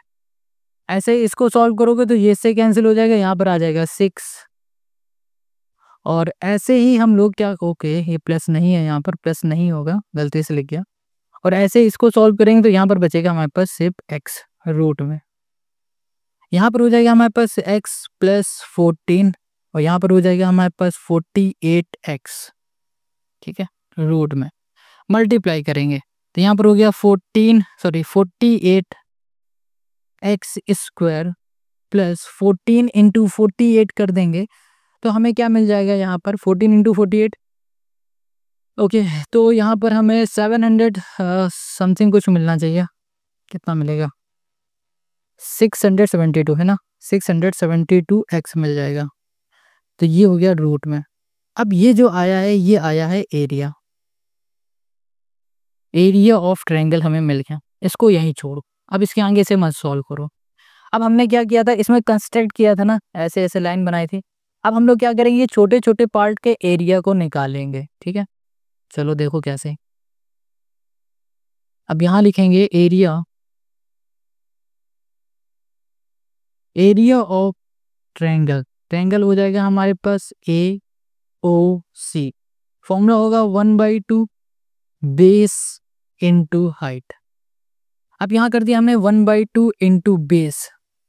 अब बताओ यहाँ पर ना बेस क्या है, AOC यानी कि इस ट्रायंगल की बात कर रहे हैं, बेस हो गया ये पूरा, यानी कि 6 plus x, 6 plus x into h यानी कि हाइट, हाइट यानी कि ये हो गई हमारे पास हाइट, ये हो गई रेडियस, ये हो गई हाइट। ठीक है, ये कितनी हो जाएगी हमारे पास, ये हो जाएगी हमारे पास 4, इसको ऐसे छोड़ दो, हो गई 4।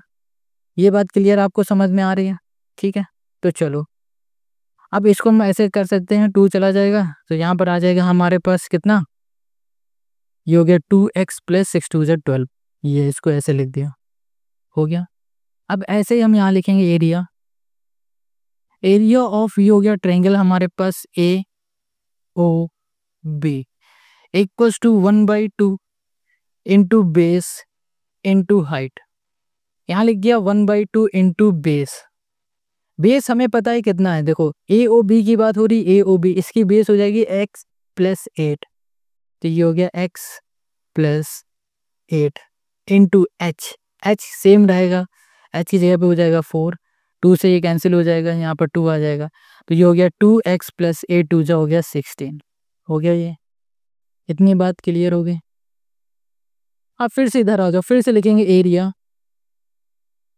एरिया ऑफ ये हो गया ट्रायंगल, एरिया ऑफ ट्रायंगल का फॉर्मूला हो जाएगा हमारे पास COB, ये हो गया CO, ये हो गया B, COB को हो गया 1/2 into base into height equals to 1/2 into base base में हमें क्या करना चाहिए, बेस में हो जाएगा 6 और 8 यानी कि 14, और यहाँ पर हो गया हमारे पास हाइट जो कि हो गया 4, ये हो गया 2, 14 2 जा 28, ये हो गया 28।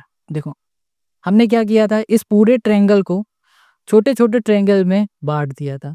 अब पूरे की हमें एरिया चाहिए होगी तो क्या करेंगे, इसको इसको प्लस इसको यानी कि इन तीनों की एरिया को ऐड कर देंगे।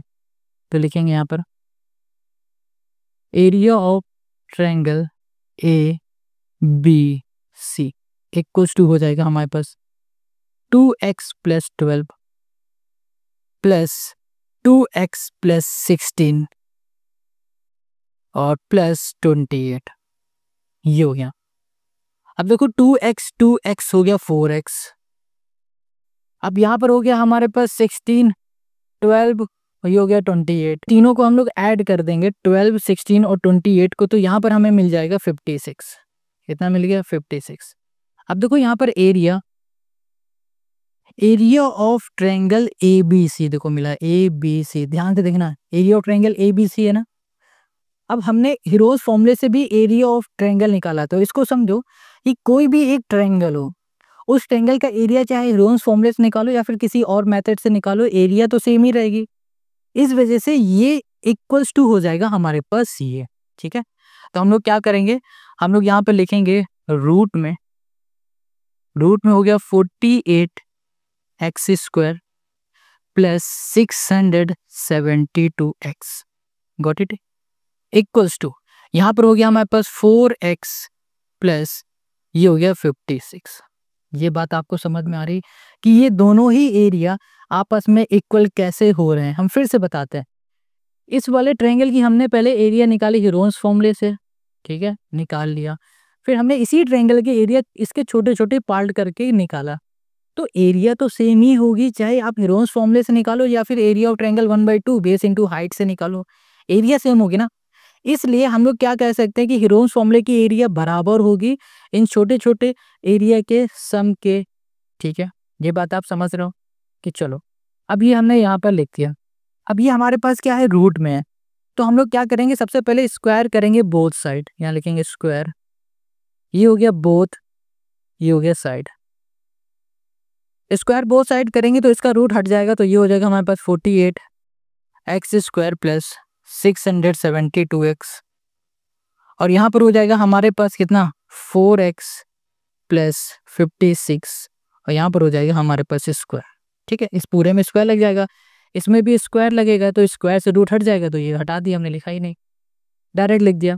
अब इसको हम लोग कैसे लिख सकते हैं, देखो अगर हम लोग इसको ऐसे लिख दे, पहले इसको 48x² लिखा प्लस 672x लिखा इक्वल्स टू, अब इसको जरा ध्यान से देखो, आप देख पा रहे हो ये दिख रहा है आपको a प्लस बी का होल स्क्वायर का फॉर्मूला, तो यहाँ पर होगा a स्क्वायर 4 4 हो जाएगा 16 a² प्लस बी स्क्वायर यानी कि यहाँ पर हो जाएगा हमारे पास 3136, ठीक है। आप मल्टीप्लाई जरूर कर लेना, a² प्लस b² प्लस यहाँ पर हो जाएगा हमारे पास 2ab, a² plus b² plus 2ab में हो जाएगा हमारे पास कितना, यहाँ पर हो जाएगा 448x, ये आ गया। इतनी बात क्लियर है, a² plus b² plus 2ab होता है 2 इंटू 4 इंटू 56, ये आ गया पूरा। अब देखो यहाँ पर हमारे पास है 48x², ये प्लस का इधर आ जाएगा माइनस का 16x², अब यहाँ पर प्लस 672x, और यहाँ पर ये प्लस के इधर आ जाएगा माइनस का 448x प्लस 3136 इक्वल्स टू ये हो गया हमारे पास 0, और सॉरी ये प्लस के इधर आ जाएगा माइनस, ये भी माइनस होगा। अब इसे हम लोग सॉल्व करेंगे तो हमें यहाँ पर कितना मिल जाएगा, यहाँ मिल जाएगा हमें 2, यहाँ मिल जाएगा 32x², और फिर इसको सॉल्व करेंगे तो हमें यहाँ पर मिलेगा 224x, ठीक है, माइनस में 3136, यही रहेगा, इक्वल्स टू हो गया 0।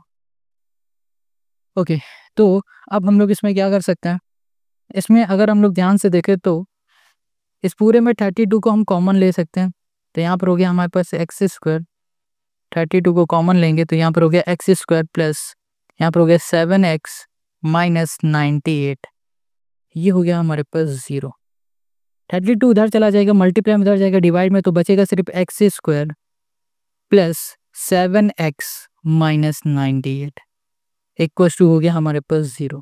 ठीक है, अब इसको सॉल्व करने के लिए हम लोग क्या करेंगे, इसमें यूज़ करेंगे स्प्लिट मेथड।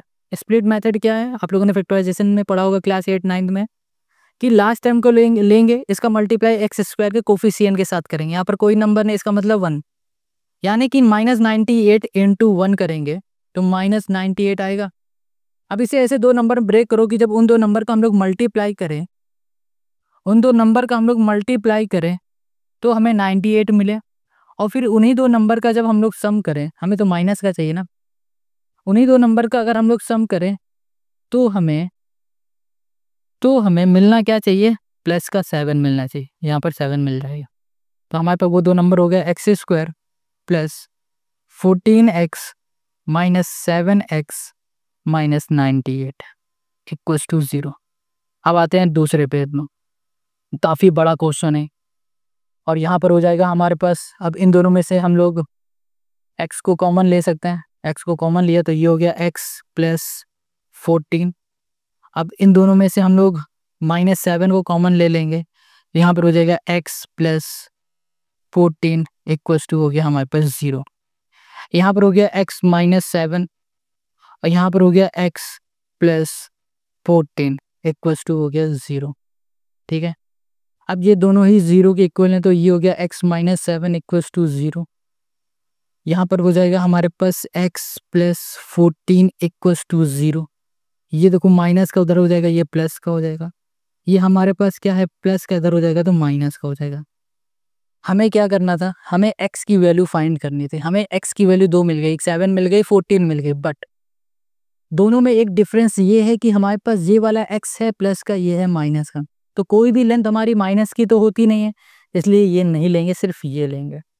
ठीक है, अब हम लोग क्या करने वाले हैं, इस x को उठाएंगे, इस जगह पे पुट करेंगे 7, यहाँ पर भी हो जाएगा 7, तो हमें ये AB और BC मिल जाएगा। देखो AB को हम लोग कैसे लिख रहे थे, AB को हम लोग लिख रहे थे AE प्लस EC।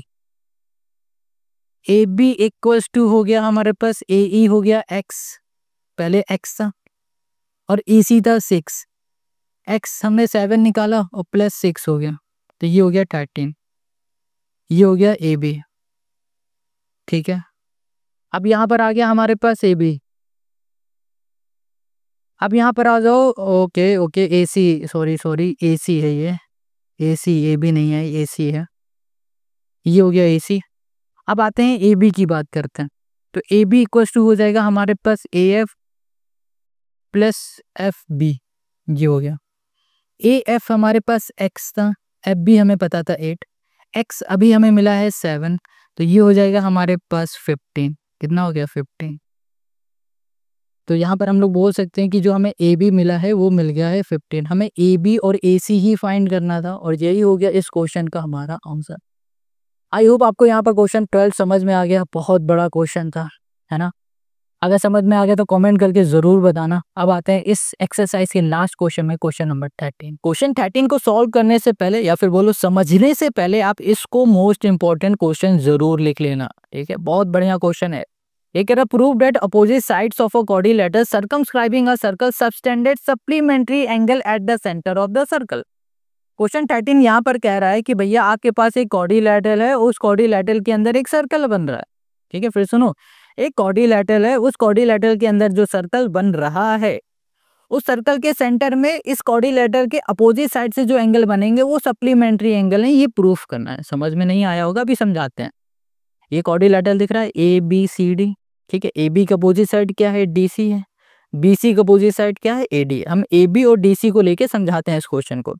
कह रहा अपोजिट साइड से सर्कल के सेंटर में जो एंगल बन रहा है, सर्कल के सेंटर में हम एंगल बनाते हैं। सबसे पहले यहाँ पर ये एंगल हो गया। ठीक है, सर्कल के सेंटर में जो ये एंगल बन रहा है, इन एंगल के अपोजिट, ये देखो ये एंगल है, ये एंगल हमारे सप्लीमेंट्री एंगल हैं, ये प्रूफ करके दिखा देना। ठीक है, अगर आप ये वाला साइड लोगे, ये वाला साइड लोगे, तो इसमें आपको ये एंगल दिखेगा और ये एंगल दिखेगा। इन दोनों को आप सप्लीमेंट्री प्रूफ कर दो, इन दोनों को सप्लीमेंट्री प्रूफ कर दो, ये क्वेश्चन कह रहा है, ठीक है। किसी को भी आप करके दिखा सकते हो। अब ये सप्लीमेंट्री एंगल क्या होते हैं? ऐसे दो एंगल जिन दो एंगल का सम 180 डिग्री के बराबर होगा उन्हें सप्लीमेंट्री कहते हैं। यानी कि इन दोनों एंगल को 180 डिग्री के बराबर लाना है, इनके सम को। कैसे लाएंगे? उसके लिए हमें कुछ कंस्ट्रक्शन करना पड़ेगा। क्या? अगर ध्यान से देखो कि ये सर्कल और ये हमारा जो क्वाड्रिलेटरल है इस पॉइंट में टच हो रहा है, यहाँ भी टच हो रहा है, यहाँ भी सही से फिगर बनाओगे तो यहाँ भी टच होगा, यहाँ भी टच होगा। तो यहाँ पर हो जाएगा पी क्यू आर, ये हो गया हमारे पास एस। अब यहाँ पर हम लाइन ज्वाइन कर देते हैं इनकी। देखो ये हम खुद से कर रहे हैं, ठीक है, लाइन हमने ज्वाइन कर दी। अब हमें करना क्या है? हमें सबसे पहले कोई भी दो ट्रायंगल ले लेना, उन्हें कॉन्ग्रुएंट प्रूफ करना है। क्यों करना है अभी सब समझाएंगे, बट आप देखते जाओ, थोड़ा थोड़ा समझोगे, करते जाओगे, तब सब समझ में आएगा। हमने ये वाला ले लिया या फिर ये ले लिया एग्जाम्पल के लिए, इन दोनों को कॉन्ग्रुएंट कर दो, इन दोनों को कॉन्ग्रुएंट कर दो, या फिर इन दोनों को कर दो, या फिर इन दोनों को कर दो। इनमें से किसी को एक को ले लो और कॉन्ग्रुएंट कर दो, और सिमिलरली बोल के इनको और इनको और इनको ऐसे छोड़ दो। अच्छा पहले हम करेंगे फिर आगे का समझाते हैं, पहले कॉन्ग्रुएंट करते हैं। सोल्यूशन पे आएंगे। सबसे पहले हमने क्या किया? एक कंस्ट्रक्शन किया और उसमें लाइन ज्वाइन किया। लाइन ज्वाइन कौन सी की? हमने ओ एस कर दिया, ओ क्यू कर दिया, ओ पी कर दिया, और लास्ट में हमने कर दिया ओ आर, ठीक है। लाइन हमने ज्वाइन कर दी। इसके बाद हम क्या कर रहे हैं? इसके बाद हम कोई भी दो ट्रायंगल ले ले रहे हैं, जैसे ये वाला और ये वाला ले लेते हैं। लिखा हमने in triangle A O S, ठीक है, एंड ट्रायंगल हमने कर दिया यहाँ पर पी ओ ए, ये ले लिया। इन दोनों ही ट्रायंगल में हमने क्या क्या खास देखा वो हमें यहाँ पर ढूंढना होता है जब भी कॉन्ग्रुएंट करते हैं। हमने सबसे पहले देखा कि भैया एक्सटर्नल पॉइंट से हमारी जो ये टेंजेंट जा रही हैं, ये दो टेंजेंट जा रही हैं। हमें पता है कि एक्सटर्नल पॉइंट से अगर टेंजेंट दो जाती हैं, उन दोनों ही टेंजेंट की जो लेंथ होती है वो आपस में इक्वल होती है, यानी कि ए एस बराबर होगा ए पी के। तो यहाँ पे लिख देते हैं A P equals to A S. ये बात समझ में आ गई। रीजन तो देना पड़ता है, तो रीजन में लिख दो टेंजेंट ड्रॉन फ्रॉम, ये हो गया पॉइंट ए, ठीक है। इतनी बात क्लियर हो गई, समझ में आ गया। अब देखो, अब हमें क्या देखना है? अब यहाँ पर देखो ओ ए क्या है हमारे पास, कॉमन है। अगर इस ट्रायंगल की बात करोगे तो भी ओ ए आएगा, इस ट्रायंगल की बात करोगे तो भी ओ ए आएगा। तो ओ ए इक्वल टू हो गया हमारे पास ओ ए, ये हो गया कॉमन।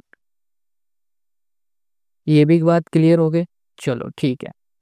अब अगर ध्यान से देखो ओ एस क्या है? रेडियस है, सर्कल के सेंटर से जा रही है और सर्कल के सर्कमफ्रेंस को टच कर रही है, रेडियस है। ओपी क्या है? ये भी हमारी रेडियस है, यानी कि रेडियस सेम है। तो हम लोग इसको ऐसे लिख सकते हैं O S equals to O P, क्योंकि ये रेडियस है। इतनी बात क्लियर हो गई। तो हमने यहाँ पर क्या देखा कि ये दोनों ही ट्रायंगल साइड से कॉन्ग्रुएंट हो गए। तो लिख देंगे ट्रायंगल हमारे पास ओ पी ए, ये हमारा कॉन्ग्रुएंट हो चुका है किससे? यहाँ पर हो जाएगा हमारे पास ओ, यहाँ पर हमने क्या लिखा है? O P A, O P A, फिर यहाँ कर देते हैं ओ एस ए, ठीक है। रीजन हो जाएगा साइड साइड साइड। हमने अभी देखा कि ये दोनों ही ट्रायंगल कॉन्ग्रुएंट हो गए। हमें पता है जब कभी भी हमारे दो ट्रायंगल कॉन्ग्रुएंट होते हैं तो उनके करस्पॉन्डिंग एंगल और करस्पॉन्डिंग साइड आपस में इक्वल हो जाती है। हम लोग यहाँ पर ना एंगल लेके सॉल्व करने वाले, तो सिर्फ एंगल की बात करते हैं। तो इस वाले ट्रायंगल की ये वाला एंगल और इस वाले ट्रायंगल का ये वाला एंगल आपस में इक्वल हो गया। यानी कि अगर हम कहते हैं एंगल 1 इसे बोल दे, इसे एंगल 2 बोल दे, तो हम लोग बोल सकते हैं एंगल 1 बराबर है एंगल 2 के, ठीक है। लिख देते हैं यहाँ पर angle 1 equals to angle 2, reason हो जाएगा by C P C T. जब कभी भी हमारे साइड या एंगल साइड एंगल से हमारे कॉन्ग्रुएंट हो जाते हैं दो ट्रायंगल, या फिर दूसरे और उससे कॉन्ग्रुएंट होते हैं, तो by C P C T से एंगल या फिर साइड हम लोग इक्वल बोल देते हैं। हमने यहाँ पर बोल दिया। अब हम लोग क्या करेंगे? इन दोनों ट्रायंगल को भी सिमिलरली बोल देंगे, और सिमिलरली बोलते ही इसके ये वाले एंगल और ये वाले एंगल आपस में इक्वल हो जाएंगे। उसी तरीके से इन दोनों को भी सिमिलरली बोलेंगे। ये सिमिलरली का मतलब यहाँ पर ये हो रहा है कि ये दोनों कॉन्ग्रुएंट जैसे हमने किए हैं, उसी तरीके से इन दोनों को भी अगर हम लोग कॉन्ग्रुएंट कर देते हैं तो इनके एंगल भी आपस में इक्वल हो जाएंगे। एंगल 3 बराबर हो जाएगा एंगल 4 के, और सिमिलरली इसमें भी बोलेंगे तो एंगल 5 बराबर हो जाएगा एंगल 6 के, और सिमिलरली इन दोनों में भी बोलेंगे तो एंगल 7 बराबर हो जाएगा एंगल 8 के। ठीक है, तो चलो यहाँ पर लिख देते हैं सिमिलरली। सिमिलरली हमने जहाँ यहाँ पर बोला तुरंत वैसे ही यहाँ पर एंगल 3 इक्वल हो गया एंगल 4 के, एंगल 5 इक्वल हो गया एंगल 6 के, और यहाँ पर एंगल 7 इक्वल हो गया एंगल 8। ये बात क्लियर आपको समझ में आ गई? कोई भी डाउट है कहीं भी तो आप कमेंट ज़रूर कर देना। सब कुछ ठीक है? चलो अब हम लोग क्या कर सकते हैं, देखो यहाँ पर हम लोग क्या कर सकते हैं कि अब हमें यहाँ पर अगर पूरे इस पूरे को देखो ध्यान से, तो ये पूरा जो एंगल दिखेगा ये कितना दिखेगा, 360 दिखेगा। यानी कि एंगल 1 + 2 3 4 5 6 7 8 सभी को प्लस कर देंगे तो सम कितना आ जाएगा, सम आ जाएगा हमारे पास 360। तो हम यहाँ पर लिखेंगे angle 1 plus angle 2 plus angle 3 plus angle 4 plus angle 5 plus angle 6 plus 7, यहाँ पर हो जाएगा हमारे पास प्लस एंगल 8 इक्वल टू हो गया 360। ये बात क्लियर हो गई? अब हमने शुरू में क्या कहा था, हमें क्या प्रूफ करना है, हमें ये प्रूफ करना है कि ये वाला एंगल ये वाला एंगल इस वाले एंगल के हमारा क्या है, ये है सप्लीमेंट्री। यानी कि 2 और एंगल 3, एंगल 2 प्लस एंगल 3 ये पूरा angle plus angle 7 plus angle 6 ये दोनों ही एंगल क्या है, सप्लीमेंट्री। यानी कि इन दोनों एंगल का सम 180 डिग्री के बराबर लाना है। अब हम लोग इसमें ऐसा अरेंजमेंट करेंगे कि 2, 3 और 7, 6 हमें मिल जाए और वो बराबर हो जाए 180 डिग्री के। कैसे करने वाले हैं इसे ध्यान से देखो। सबसे पहले लिख दिया हमने एंगल 1 प्लस हमने यहाँ पर कर दिया है एंगल 8। ठीक है, अब यहाँ पर ना इसको हटाते हैं। देखो देखो एंगल जो 1 है ये बराबर है एंगल 2 के, तो यहाँ पर लिख दिया एंगल 1 इक्वल टू एंगल 2, तो 1 की जगह पे एंगल 2 लिख दिया, प्लस ये हो गया एंगल 2। ठीक है, प्लस एंगल जो ये 3 है इसे एंगल 3 लिख दिया, गॉट इट। प्लस अब देखो जो एंगल 4 है वो बराबर है एंगल 3 के, तो एंगल 4 प्लस सॉरी एंगल 3 लिख देंगे, एंगल 4 की जगह पे एंगल 3 लिख दिया, प्लस कर दिया। अब देखो यहाँ पर हम लोग क्या करेंगे कि एंगल जो 5 है ये बराबर है एंगल 6 के, तो एंगल 5 की जगह पे एंगल 6 कर दिया और प्लस हो गया एंगल 6। इसको बहुत ही ध्यान से करना होगा। यहाँ पर एंगल 7 है तो 7 कर दिया और यहाँ पर प्लस 8, एंगल 8 की जगह पे प्लस 7 कर दिया, इक्वल टू हो गया 360। ये हो गया। इन दोनों को ऐड करोगे 2 एंगल 2 आ गया, इन दोनों को ऐड करेंगे तो 2 एंगल 3 आ गया। अब इन दोनों को ऐड करेंगे 2 एंगल 6 आ गया, इन दोनों को ऐड करेंगे 2 एंगल 7 आ गया, और ये हो गया हमारे पास 360। ठीक है, अब क्या करो, देखो यहाँ पर सभी में 2 दिख रहा है, 2 को बाहर ले लिया तो यहाँ पर एंगल बच रहा है 2 प्लस एंगल 3, ठीक है, plus angle 6 plus angle 7 equal to हो गया 360। 2 से इसे कैंसिल कर दिया तो यहाँ पर आ जाएगा 180। क्या गया 180, तो यहाँ पर देखो एंगल 2 प्लस एंगल 3, इसको ध्यान से देखना, प्लस कर दिया, एंगल 6 प्लस एंगल 7, देखो 2 और 3, ये 2 है ये है 3 हमारे पास, तो ये मिल गया एंगल, तो क्या बन रहा है AOB बन रहा है। तो हमने लिख दिया एंगल AOB प्लस एंगल 6 और एंगल 7, एंगल 6 ये है एंगल 7 ये है। जब ये हमारा मिल रहा है तो क्या बन रहा है DOC बन रहा है, तो यहाँ पर एंगल हो गया DOC, इनका सम क्या हो गया 180 हो गया। हमें यही प्रूफ करके दिखाना था कि अपोजिट एंगल का सम 180 है, या फिर बोलो अपोजिट एंगल हमारे सप्लीमेंट्री हैं, ये प्रूफ करना था, हमने प्रूफ कर दिया। आई होप आपको क्वेश्चन नंबर 13 समझ में आ गया। इस क्वेश्चन का प्रैक्टिस आप बार बार करो, ठीक है। हो सकता है पहली बार में आपको कम समझ में आ रहा है, थोड़ा समझ में आ रहा है, फिर थोड़ा समझ में आएगा, फिर थोड़ा समझ में आएगा, 2-3 बार प्रैक्टिस करोगे आपको पूरा समझ में आने लगेगा, क्योंकि practice make a man perfect. आप परफेक्ट ज़रूर बनोगे। और क्वेश्चन नंबर 13 हमारा हो गया है। इसी के साथ हमारी एक्सरसाइज 10 कंप्लीट हो गई, चैप्टर भी 10 कंप्लीट हो गया। अब आते हैं हम लोग चैप्टर 11 में। चैप्टर 11 की एक्सरसाइज 11.1 को हम लोग सॉल्व करेंगे नेक्स्ट वीडियो में। एक ही एक्सरसाइज है। कोशिश करेंगे सारे क्वेश्चन एक ही वीडियो में हो जाए। बहुत मेहनत लगती है सारे क्वेश्चन को सॉल्व करने में एक वीडियो में, तो आपको सिर्फ और सिर्फ लाइक करना है। तो जल्दी से लाइक करो, कमेंट करो जल्दी से नेक्स्ट वीडियो के लिए। तो मिलते हैं नेक्स्ट वीडियो में।